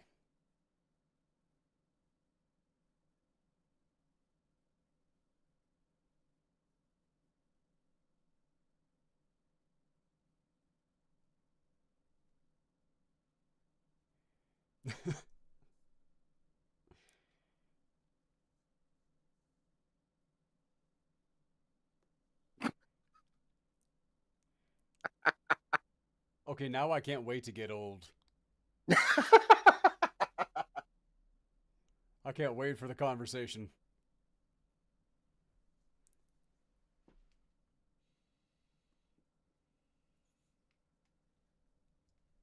Our main characters are a guy who thinks he's Elvis and probably is, and a guy who thinks he's JFK. And probably is.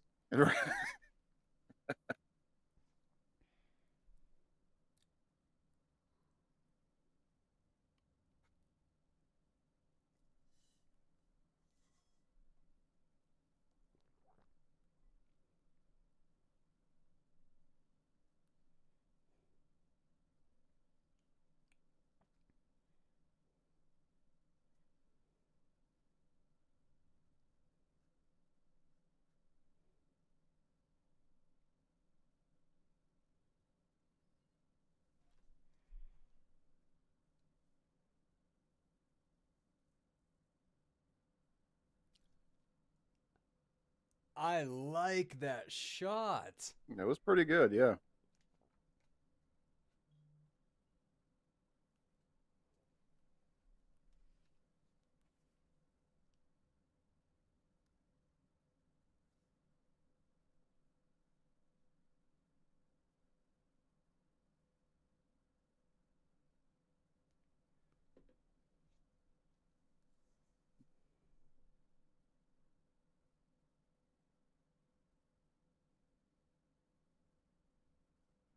Okay, so this is where he falls, probably.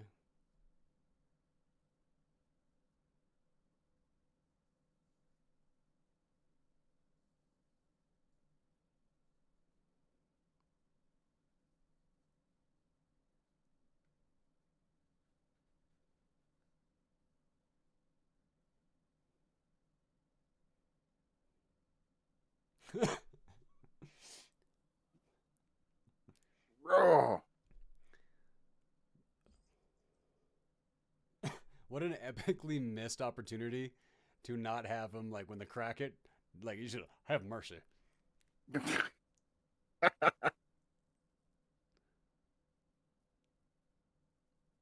That was an Elvis thing, wasn't it? Have mercy? I mean, I know I've seen a lot of like Elvis characters do it. I don't know if Elvis himself actually did. I don't know. Most of what I know about Elvis is like his representation in cartoons.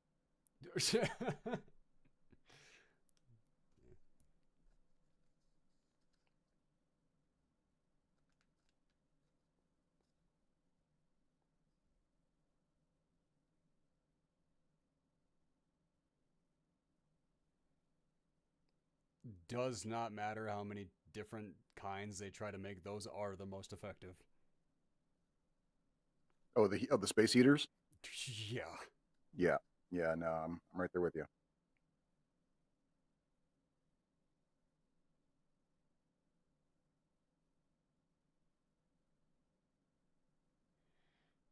See, we're already getting old, man. We were just talking about space heaters while we're watching a movie.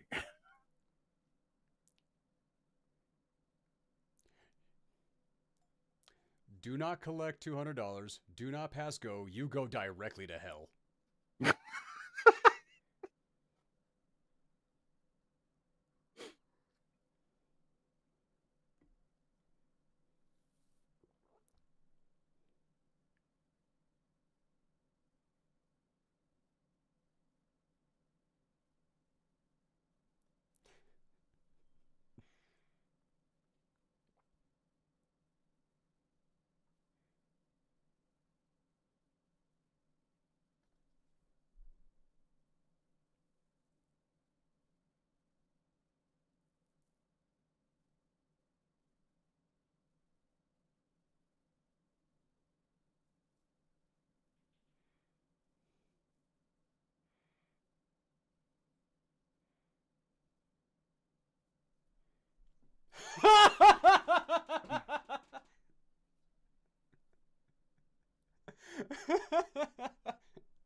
Sorry, man. That had to be so loud.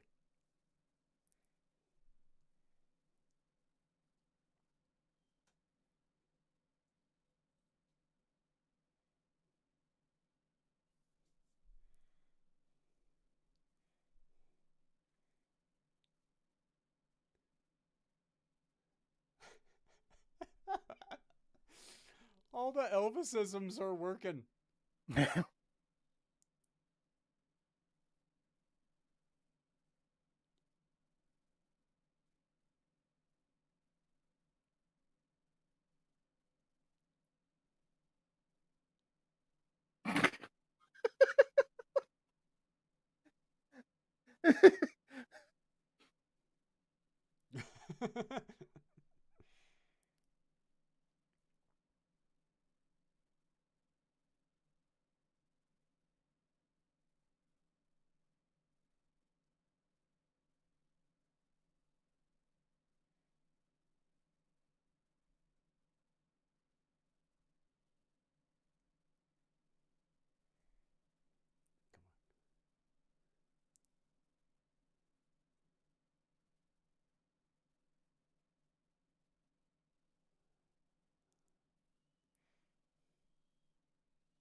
I was waiting for an epic one-liner. I'll take that.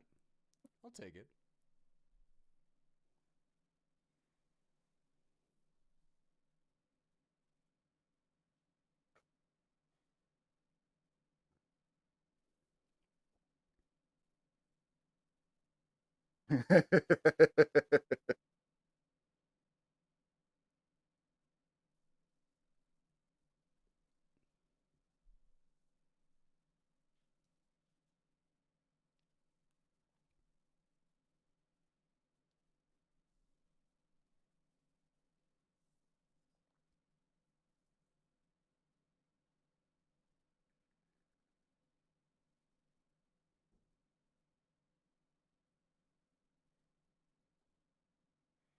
Okay, we're just a half hour into this movie, and I am so happy that there's that much left.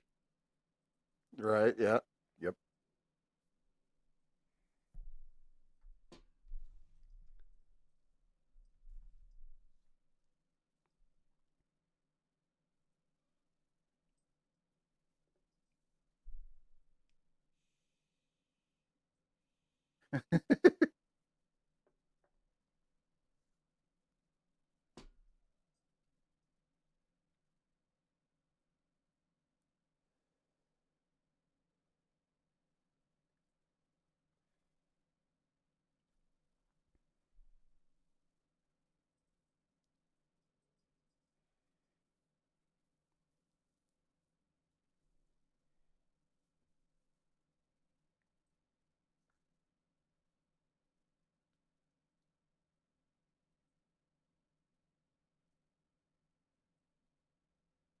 Oh, come on.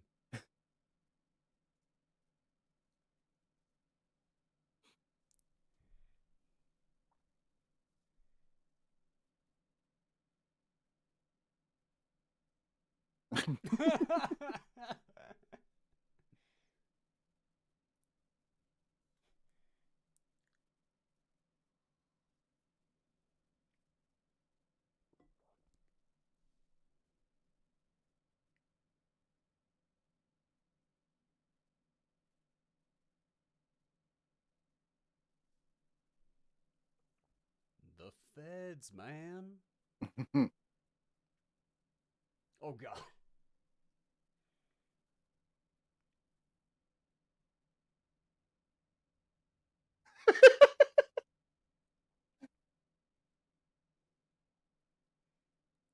Oh, that just reminds me of that photo. You know the one I'm talking about? What? The most sinister photo in American political history? It's not ringing a bell. Oh, we'll talk. Okay, I'm going to put a note on that one.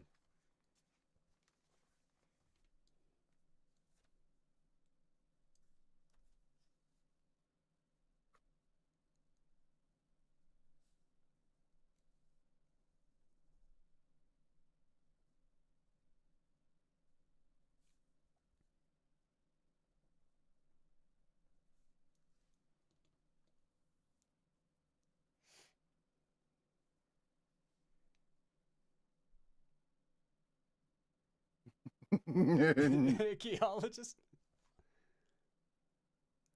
Yes, we got a mention of the sandwich. You can hang on to that one for when you get into your retirement home, man. It's like, what do I care? I got a growth on my pecker. What are Yeah, you answer every insinuating here, question with that. man? Huh?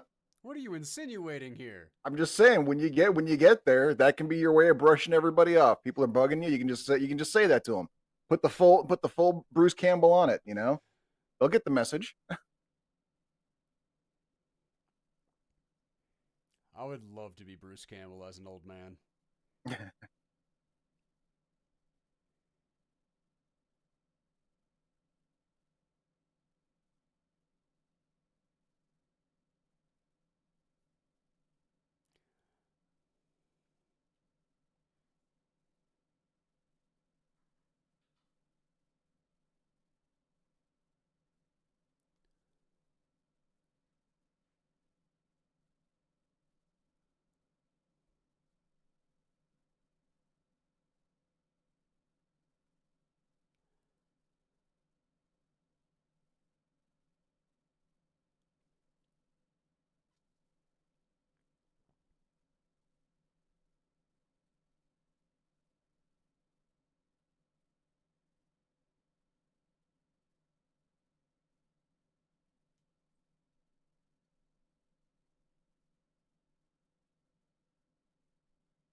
I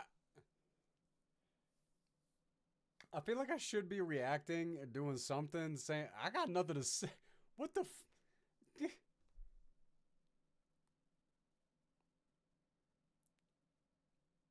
Looking like Mr. Full.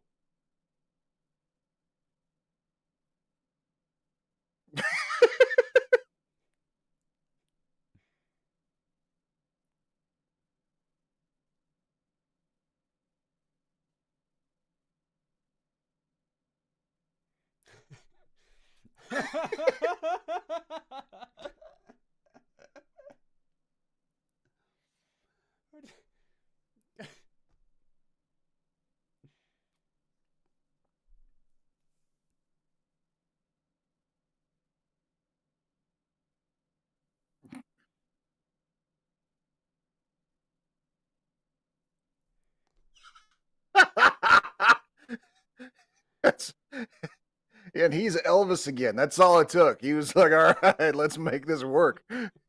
Hail to the king, baby.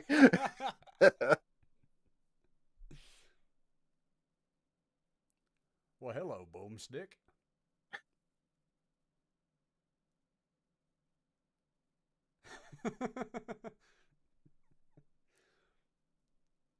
Oh my god.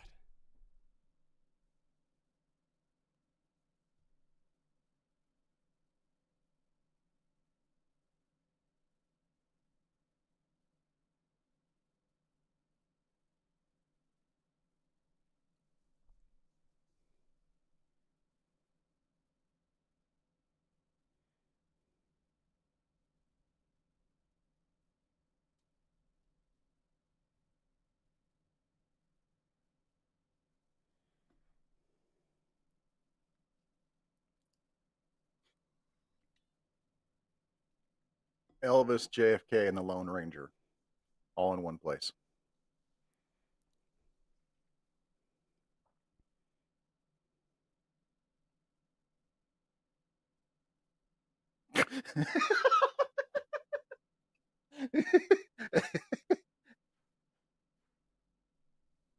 I'm watching you, Elvis.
So they just opened a sarcophagus somewhere in Texas, and this is this like a side story? Just the effects are all over the place?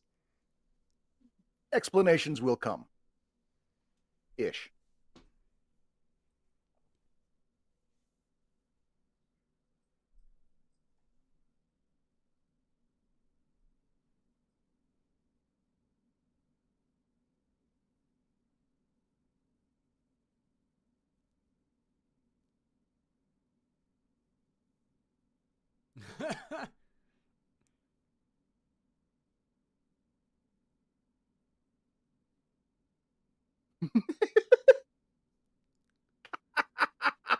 Oh, I'm loving this.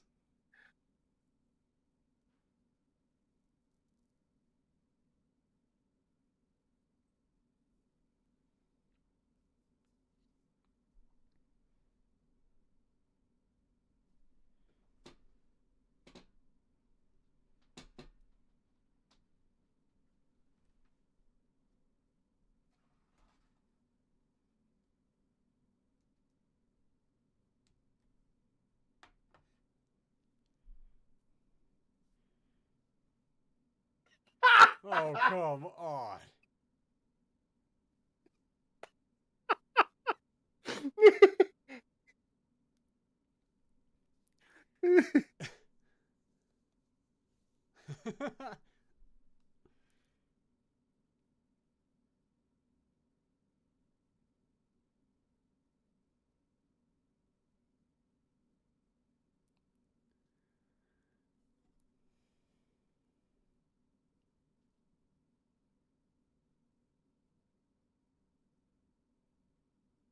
This is the buddy cop movie that nobody asked for, but it turned out we all wanted desperately without knowing it. JFK and Elvis. Here we go. Black JFK.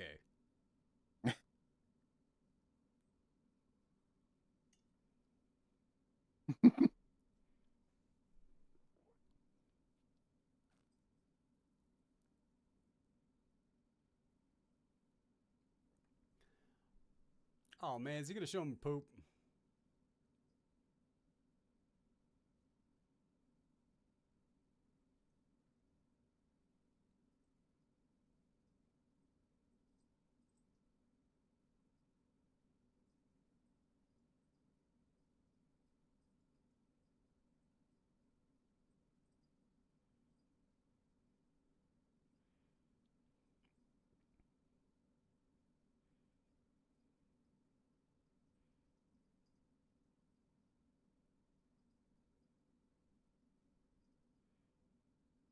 It's supposed to be hieroglyphs?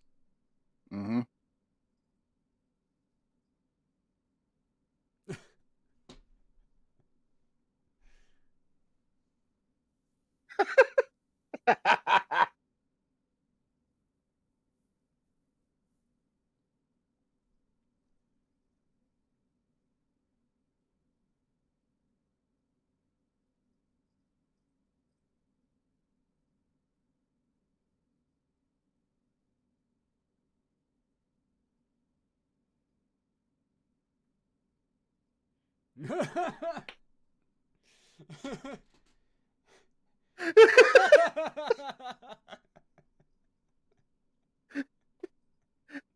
Bathroom wall graffiti has not changed in 2,000 years.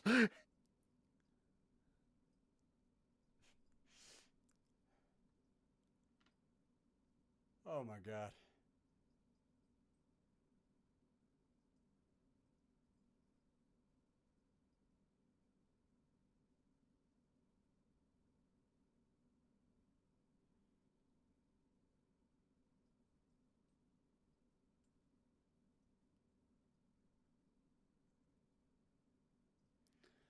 Oh,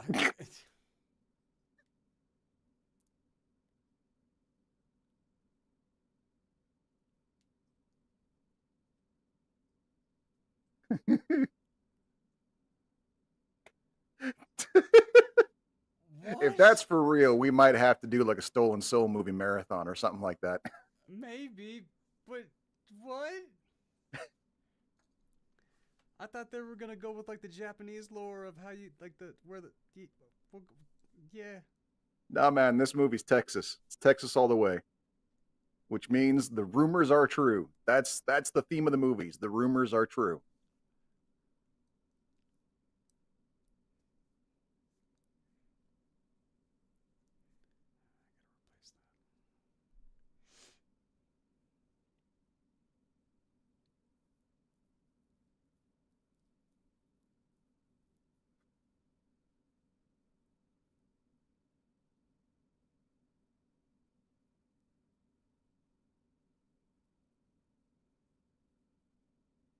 Fuck you, guy.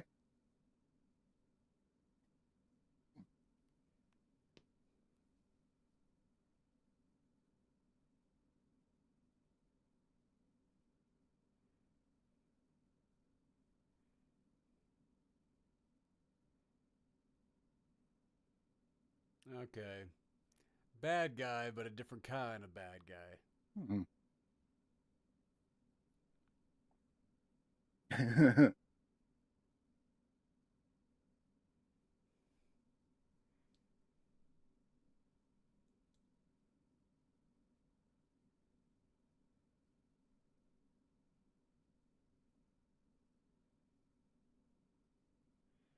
Come on, girl, run.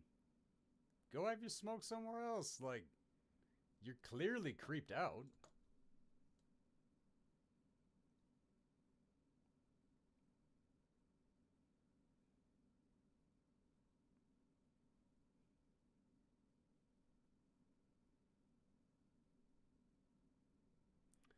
Oh, the boats.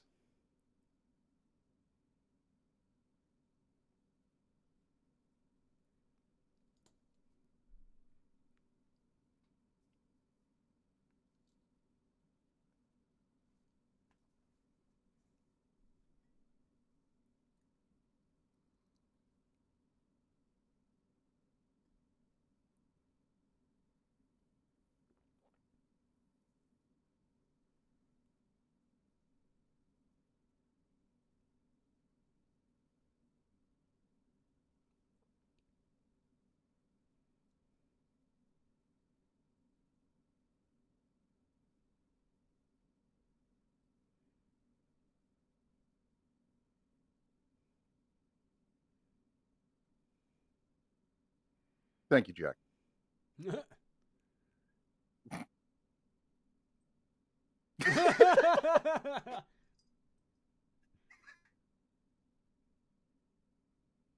Oh my god.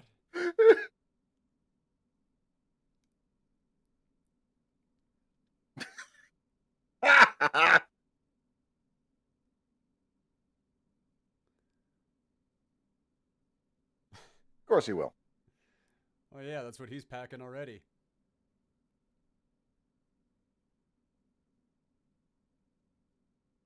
I got nothing from you for that? Sorry.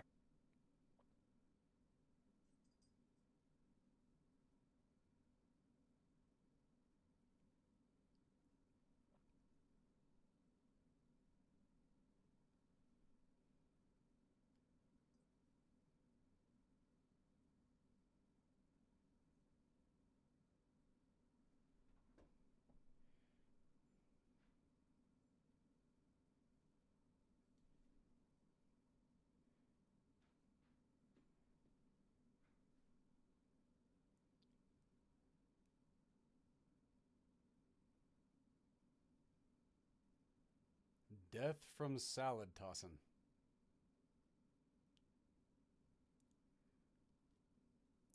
If that's a phobia, I bet it doesn't have a name. It's up to us to come up with one. You go ahead. Okay. It would have been so much cooler if they were real. It's Texas. They would have been real.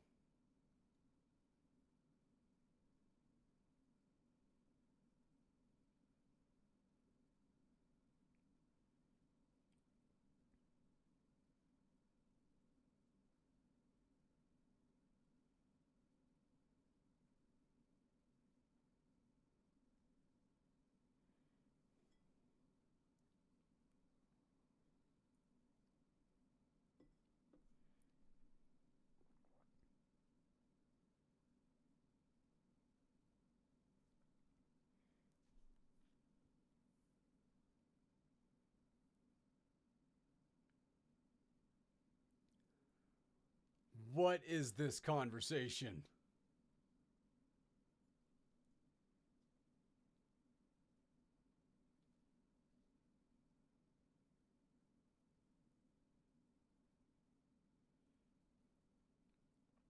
That's the angle. He ain't just killing you. It's a fate worse than death.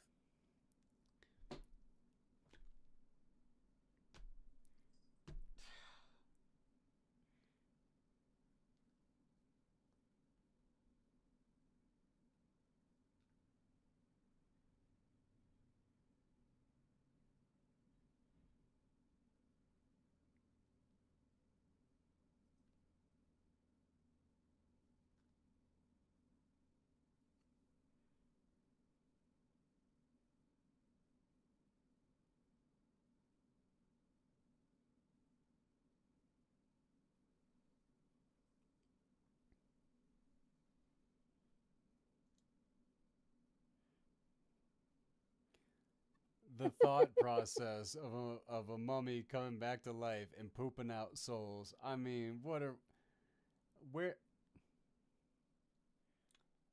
you got to be tripping the good stuff to write that stuff. There is some genius in this simple little low budget horror movie. Yeah.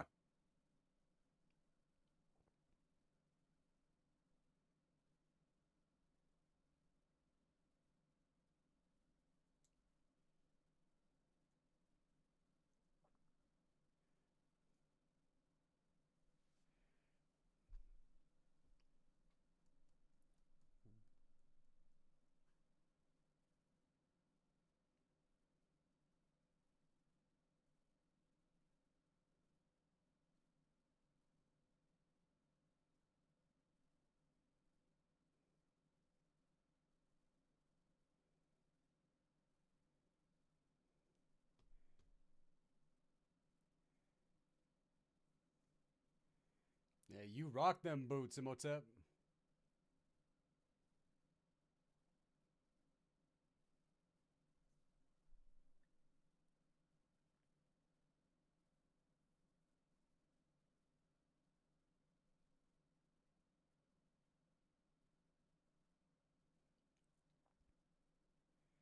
Cue the music.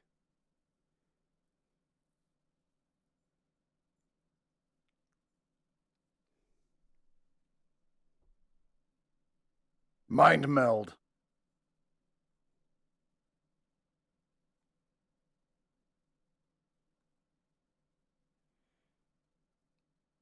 Ooh.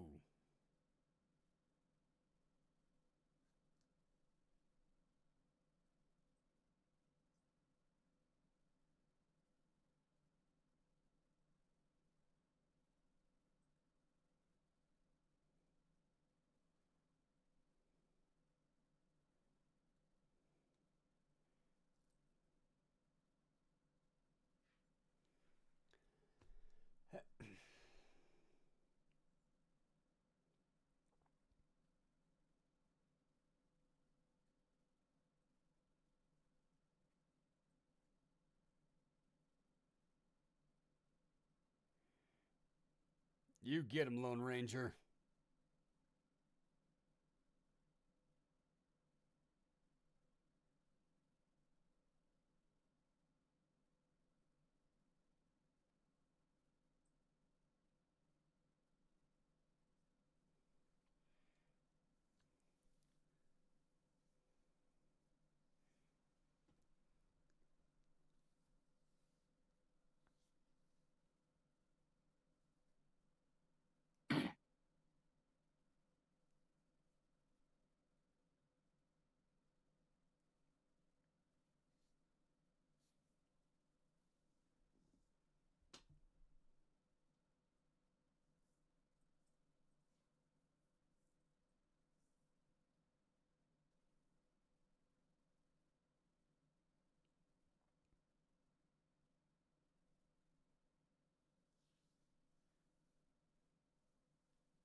Died with his boots on.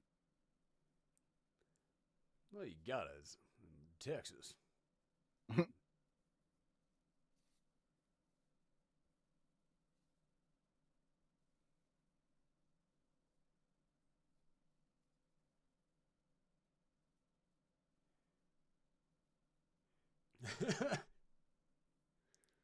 Hey!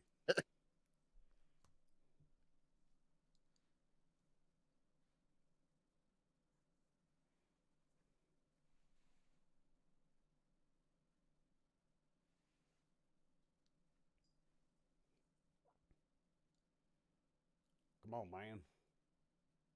What you got for us?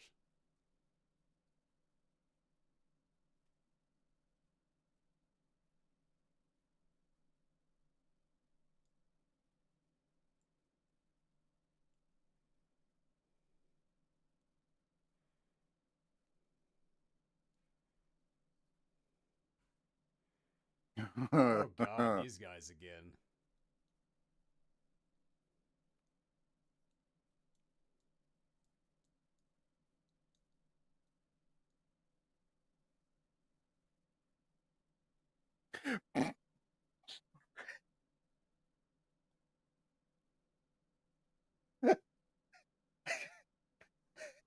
That's.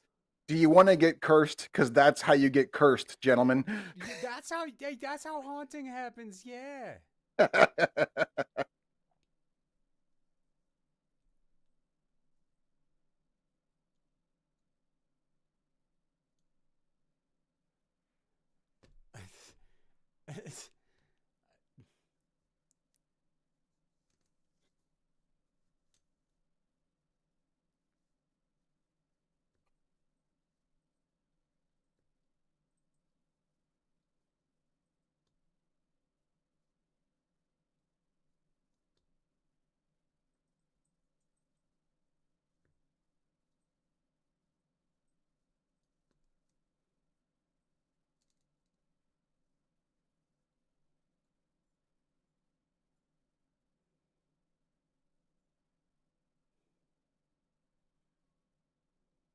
Ooh.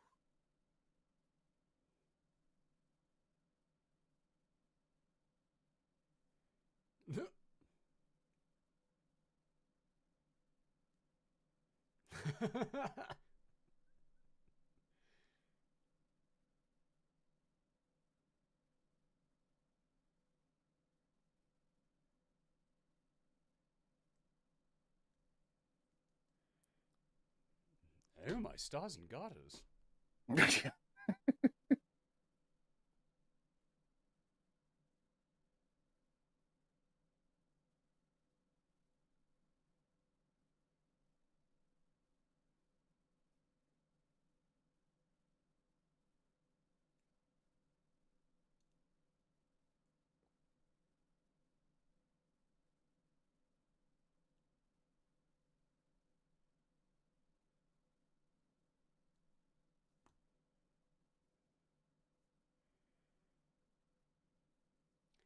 Just goes to prove senility. You never know. Mhm. They're actually fighting the supernatural creatures for us. There, Taking care of business one last time. there you go.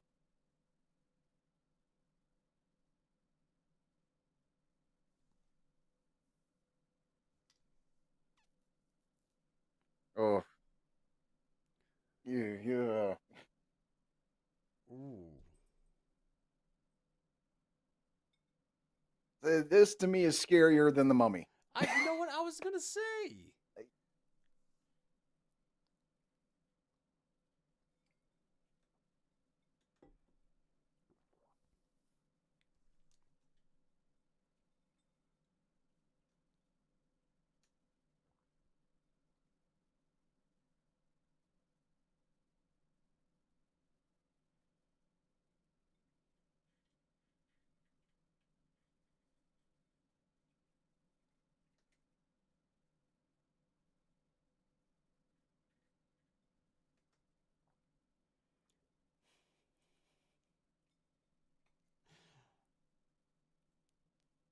What a great way to stumble into that line or that name. Mm.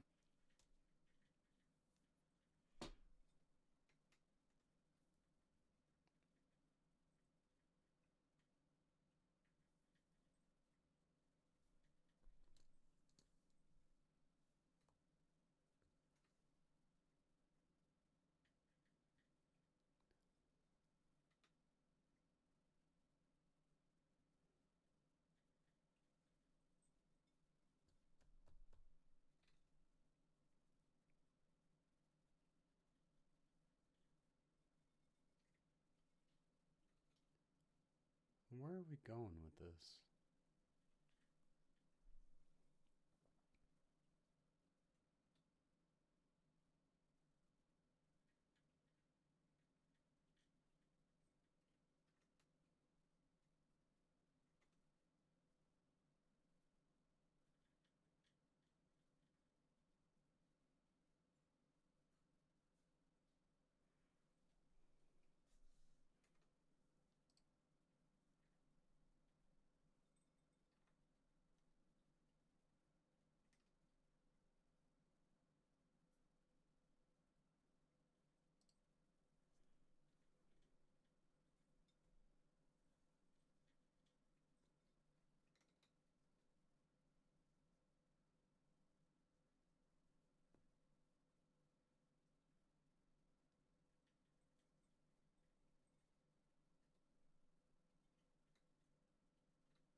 And I hope that's not something that actually happens. I couldn't hear you just then. I hope that's not something that actually happens. Cancer of the dick? No, like Mm-hmm. getting cancer in an old folks' home and then they just don't tell you about it because they just want you Oh, to die. yeah. That's, yeah, I hope not too. Oh, well, you said this movie has a lot of morbid like things that just kind of like peppered throughout. Yeah, it's a campy horror flick that has a pretty honest commentary about getting old. Mm-hmm.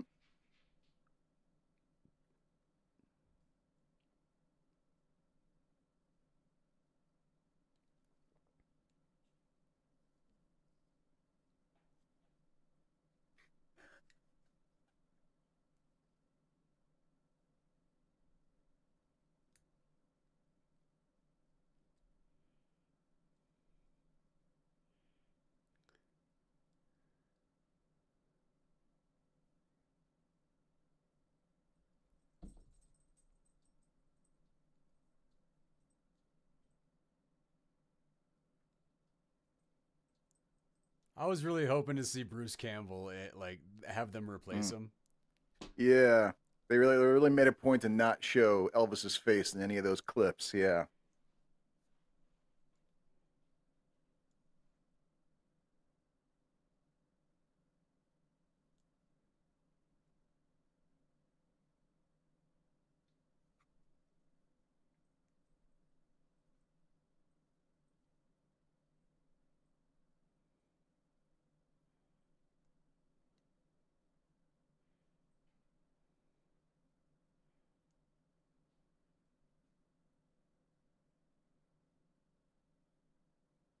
Mm. Like that.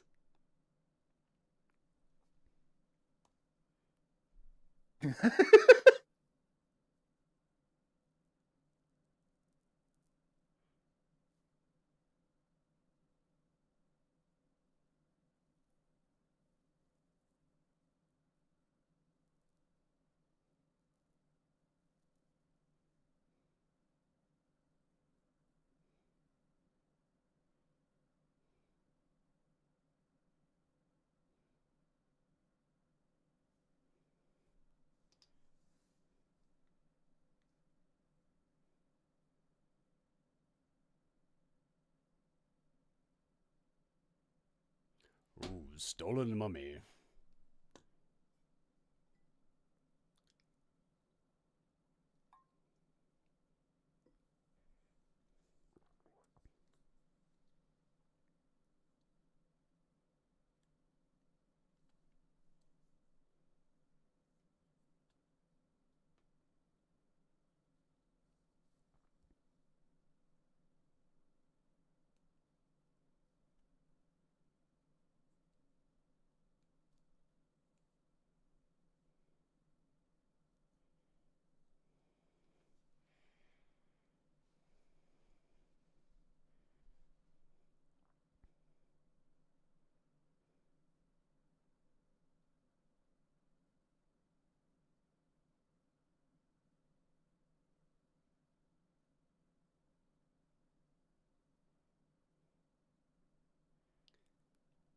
Man, I love how he nails that wham at the end of every Mm-hmm. line. Yep.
Mm.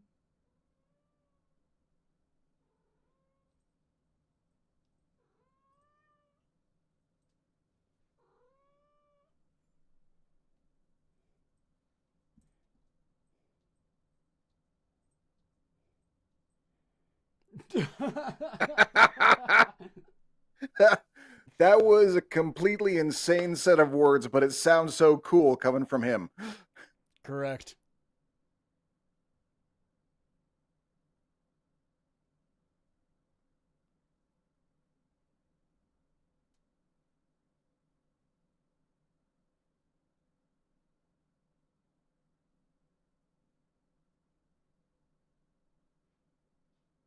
Mummy.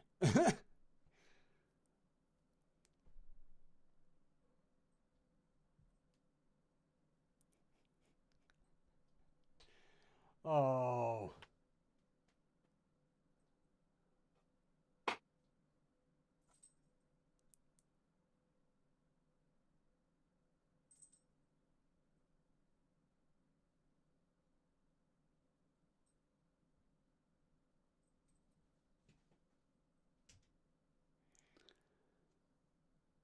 This is awesome.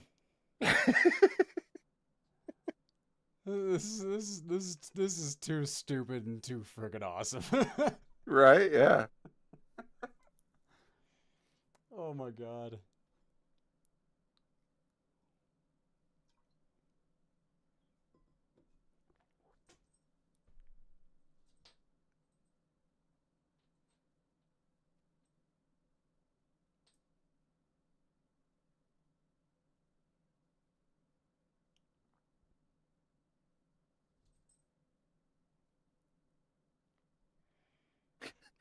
Oh, I was hoping. I was hoping. I needed it. I needed it.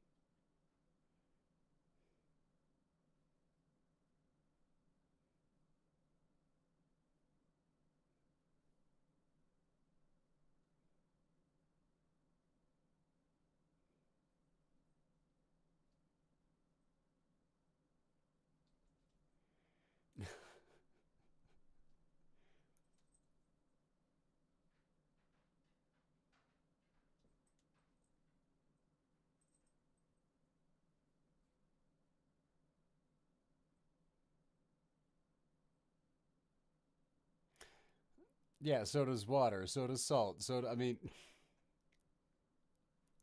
I mean, really, what doesn't cleanse evil that's nowadays, really? basically what I was getting to. Yeah.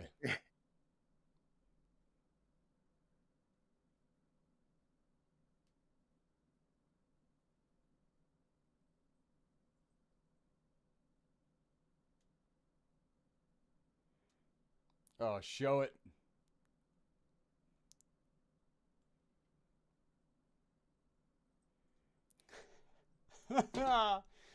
Oh.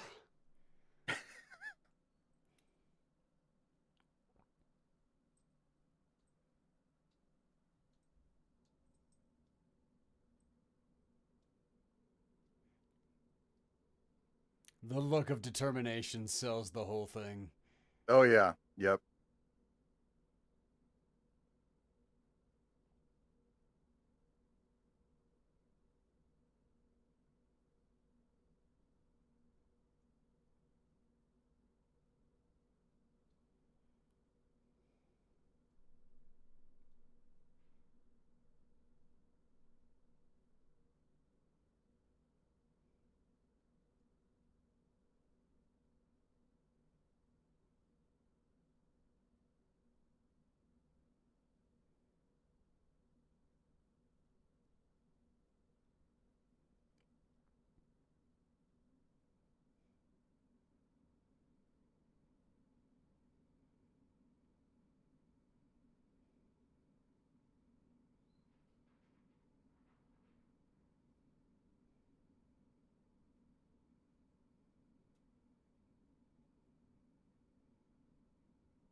I want them to blow up and the movie to end right here.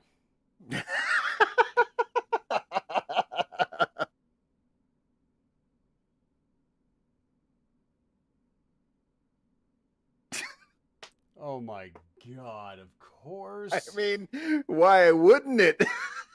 It had to happen.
Happy hunting, Mr. President.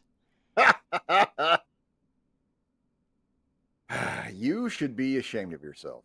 A little bit. A little bit.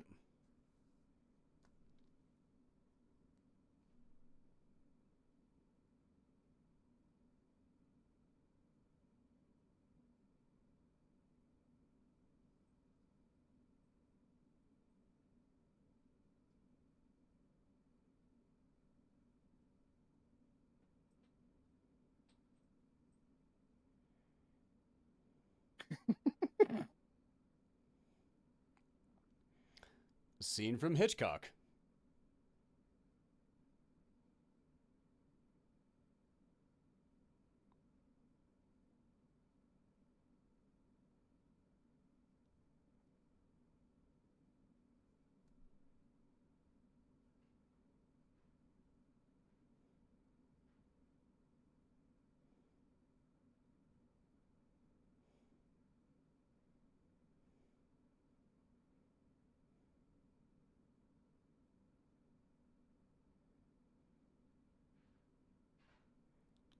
Come on, man. Pump it up, you old hound dog.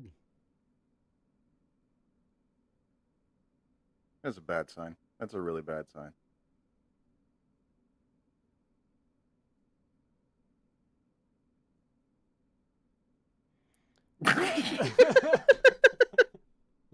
Yep.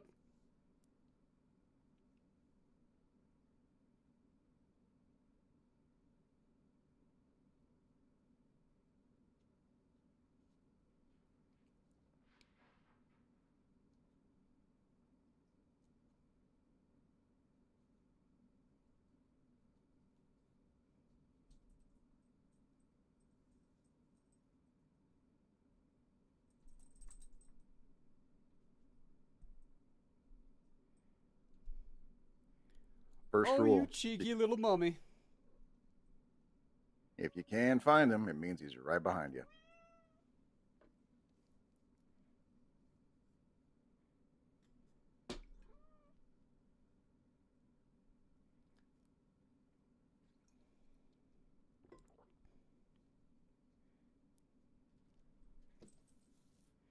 Come on, Mr. President. America needs you. Elvis needs you.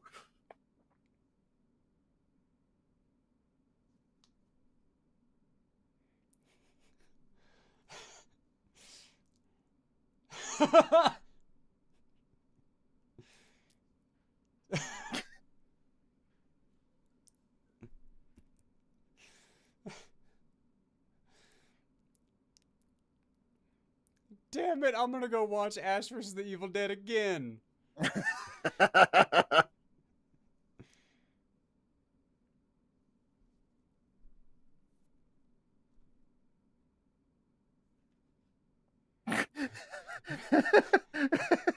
Not my table.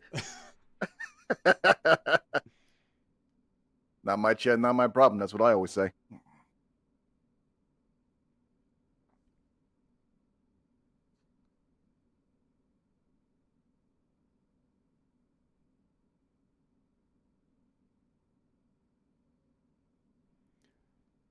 Those damn looks of determination. It sells everything. Mm-hmm.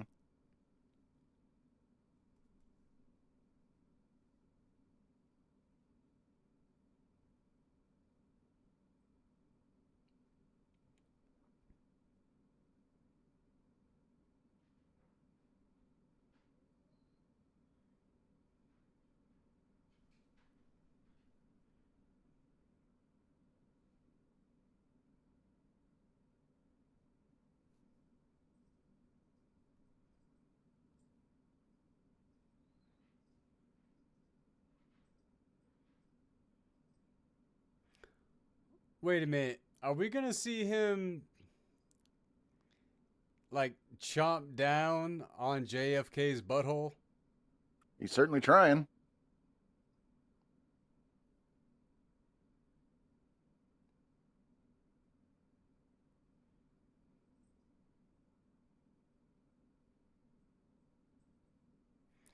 At least it was the face.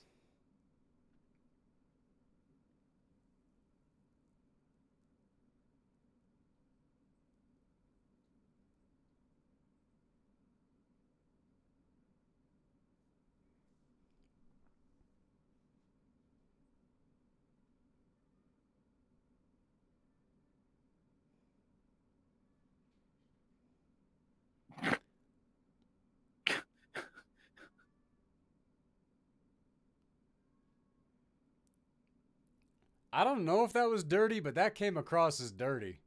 Mm-hmm. Yep.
It felt like they went for heartfelt when they. I feel like they should have gone comedy.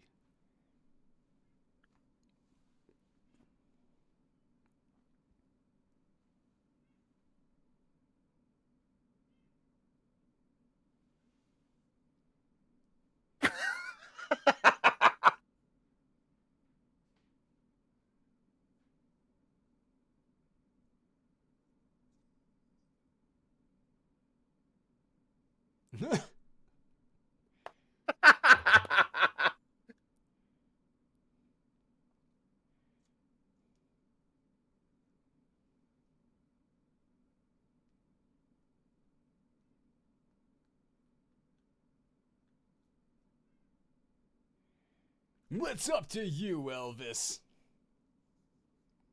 Elvis versus the Mummy. Hell yeah. Better than that Tom Cruise movie. Mm.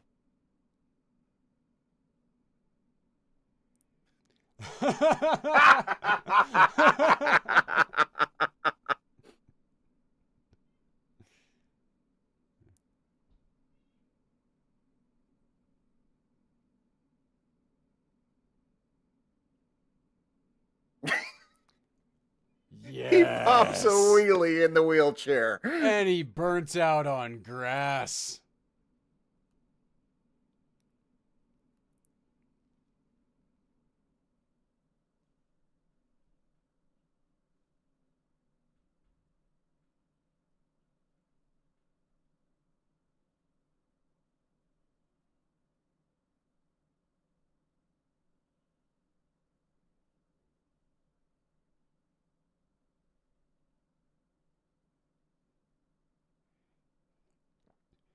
Well, did something pop out of place or pop into place for the final battle? Hard to say. Probably both, all things considered. Ooh. Oh, that doesn't look good.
Hey, the Mortal Kombat ending.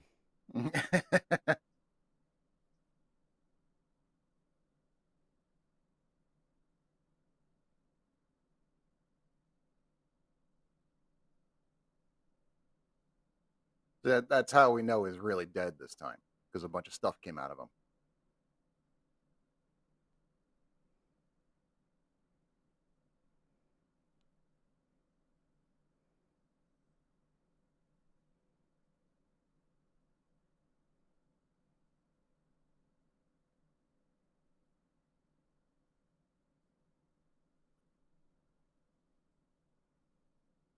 Go gentle into that good knocking.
A nice, sweet moment.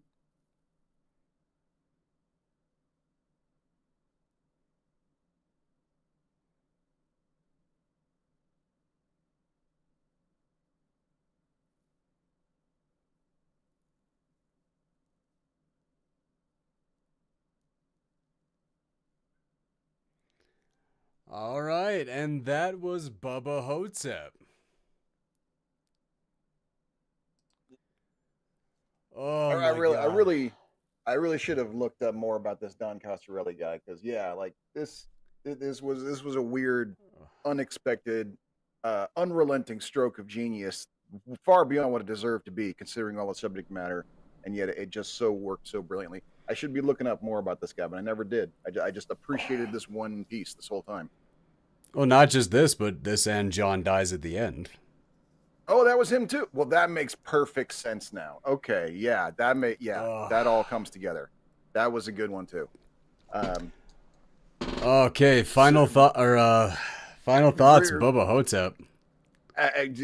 the before you get into it, I do want to tell a quick story about the last time I watched this movie. I showed it Wait, to my wait, girlfriend at the time. can we take a couple minute break? I gotta go take some I gotta You need a minute? my head. You need a minute? Okay, Yeah, my head gotcha. is killing me. But yeah, just give me a couple minutes and then we'll kick in the discussion. All right, cool.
And How we now doing? for your story, Doc.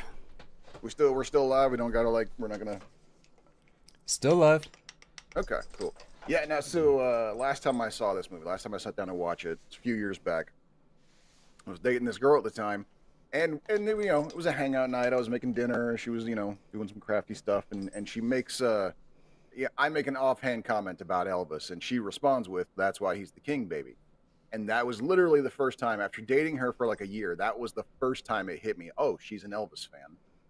So I immediately go like, "Oh, have you seen Bubba Ho-Tep?" And she goes, "Never heard of it." So I'm like, "All right." I finished making dinner, put the movie on. That's what we watched that night. After it was over, she was furious with me. Why? Furious. Why would you show me a movie where he dies? Why would you do that to me? And I go, because it's a good death. He died a hero. How is that? How are you not getting this? I'll agree with that. No, Yeah. I was not expecting that. The whole, even though you perfectly described it to me, it, I still wasn't ready for it. And like just final thoughts, a fun watch, like a lot of great moments. Mhm. Weird amount of like really deep moments in this. Yeah.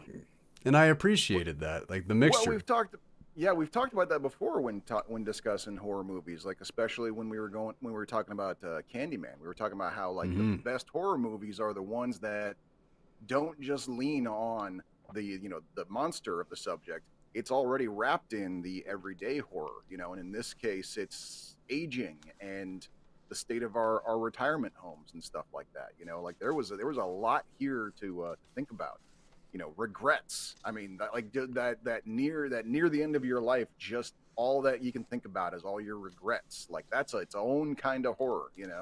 And yeah, And it, they it played into really that really well, especially at the beginning of the film.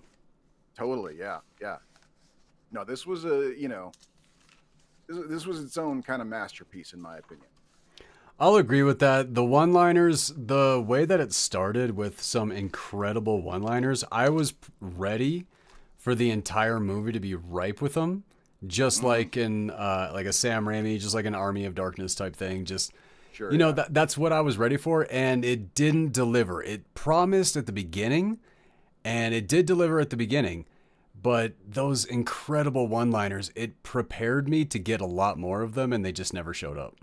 Oh, I see what you're saying. Okay. So I think if they would have done that in reverse and paid off a lot of those one-liners at the end, I think that would have been a little bit better because the entire maybe last half hour of the film, I was just waiting for some like really incredible Elvis related puns. Oh, okay.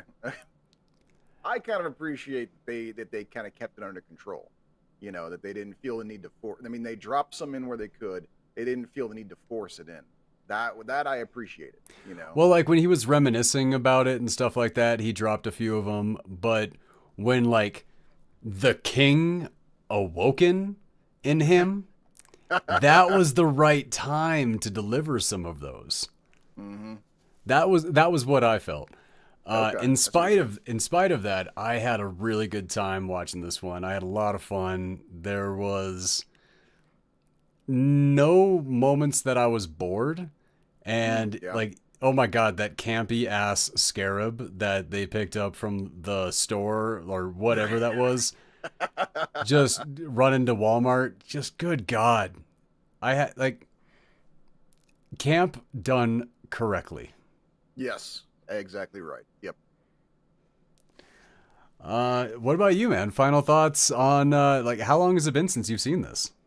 I mean, I think it's been like 5 6 years. I think maybe a little bit more than that. But yeah, I mean, it was everything I remembered it was. I'm reminded of why I bought the DVD and why I enjoyed it so much when I saw it in the theaters.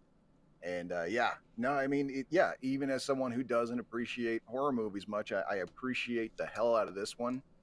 Not just because of Bruce It's Campbell, not although that that horror. It's not really no, horror that's though. the thing is it is a little bit more of a camp is it, a little bit more of a horror movie satire than it is horror movie, but it also didn't it wasn't afraid of taking itself seriously at the serious parts. It wasn't something that goes like let's not let's not get too serious here. Let's keep the camp up. But yeah, they were complete in their genre and both respectful to the genre while at the same time having just a solid good movie, even if it didn't, whatever element you took out, the rest of him still worked.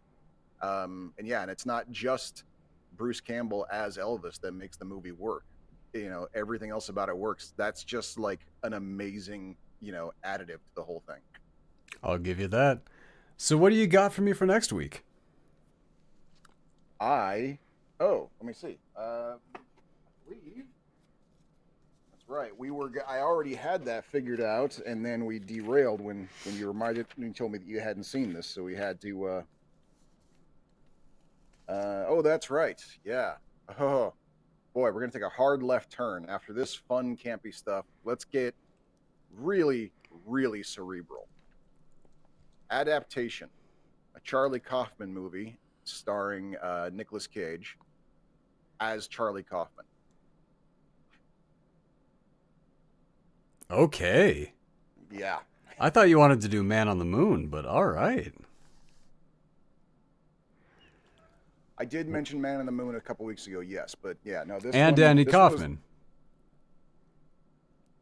No, not Andy Kaufman, Charlie Kaufman. Oh, Charlie Kaufman. Sorry, excuse me. Charlie Kaufman is the screenwriter that gave us Being John Malkovich. Trying to think of what else. Adaptation and Being John Malkovich are the two big ones that came to mind. Most recently, he did a Netflix movie called I Think I'm Going to End It, I think is what it was called, which I have not seen yet. I really should check that out. Oh, fair enough. Based off of how much of a fan you seem to be in the other things. Yeah. No, he's a interesting screenwriter, and this is a movie that cannot be explained. You kind of have to watch it and see if you can figure it out. All right, fair enough. I'm up for the challenge. All right, then going up from my side is going to be Varsity Blues, this season's sports movie. Okay, Varsity Blues, right. For those in the know, it's Varsity Blues.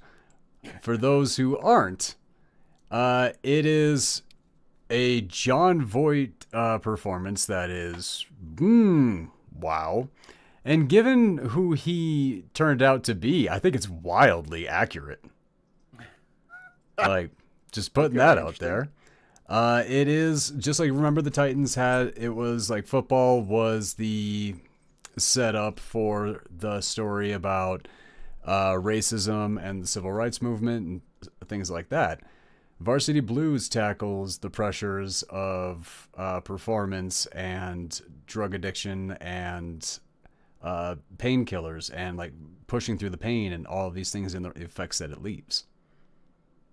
Okay. All right. So, and also an MTV flick. Oh, that's right. Oh, yeah. And this was when MTV was shocking the world by knocking it out of the park every other year. All of a sudden, like just coming out with. Yeah, somehow MTV Studios, like, where did that come from? Yeah. No, we were all surprised. I remember seeing Joe's apartment in the theater and sitting there going, like, there is absolutely no reason why this movie should be so good. This is insane. Have I skipped universes by accident? What's going on? Same with the remake for The Longest Yard. Like, my God, that was so funny. But I don't think I saw that one, but yeah, I get what you mean. Yeah, the Adam Sandler, was the Longest Yard? Yeah, no, I never saw it. Oh, well, hey, that might be the sports movie for next season because, yeah, Chris Rock, Adam Sandler, Burt Reynolds, and everybody else. Okay, all right. That might be worth something, yeah. Oh, it's definitely, it's not Adam Sandler being Adam Sandler. Okay, that's good. All right. I mean, not that I have anything against that. It's just I feel like I've gotten a lot of that in my life. I'm not like feeling the need for it. That is true. All right, so adaptation and Varsity Blues. All right. That's going to be a fun one. Yeah. All right. Or you might hate me. Like there is a slight possibility you're going to hate me for adaptation. I'm pretty good at finding something to love. It's not that. It's that it's a very thick movie. It's the kind of movie where you might need to watch like a third time just to understand everything that happened. Oh, really? Yeah. Okay. Dang. All right. Well, I'm looking forward to that one. All right. We'll see you guys Tuesday, 7 p.m. Mountain Time. All right. And I realized about 5 minutes ago that I did not hit record. So we're going to have to go ahead and wait for the stream to end. And then I'll have to download it later on. Okay.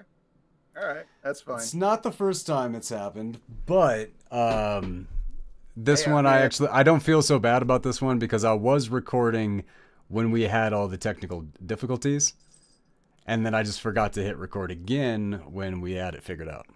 Right. Yeah. I gotcha. So, mistakes happen. And That makes sense.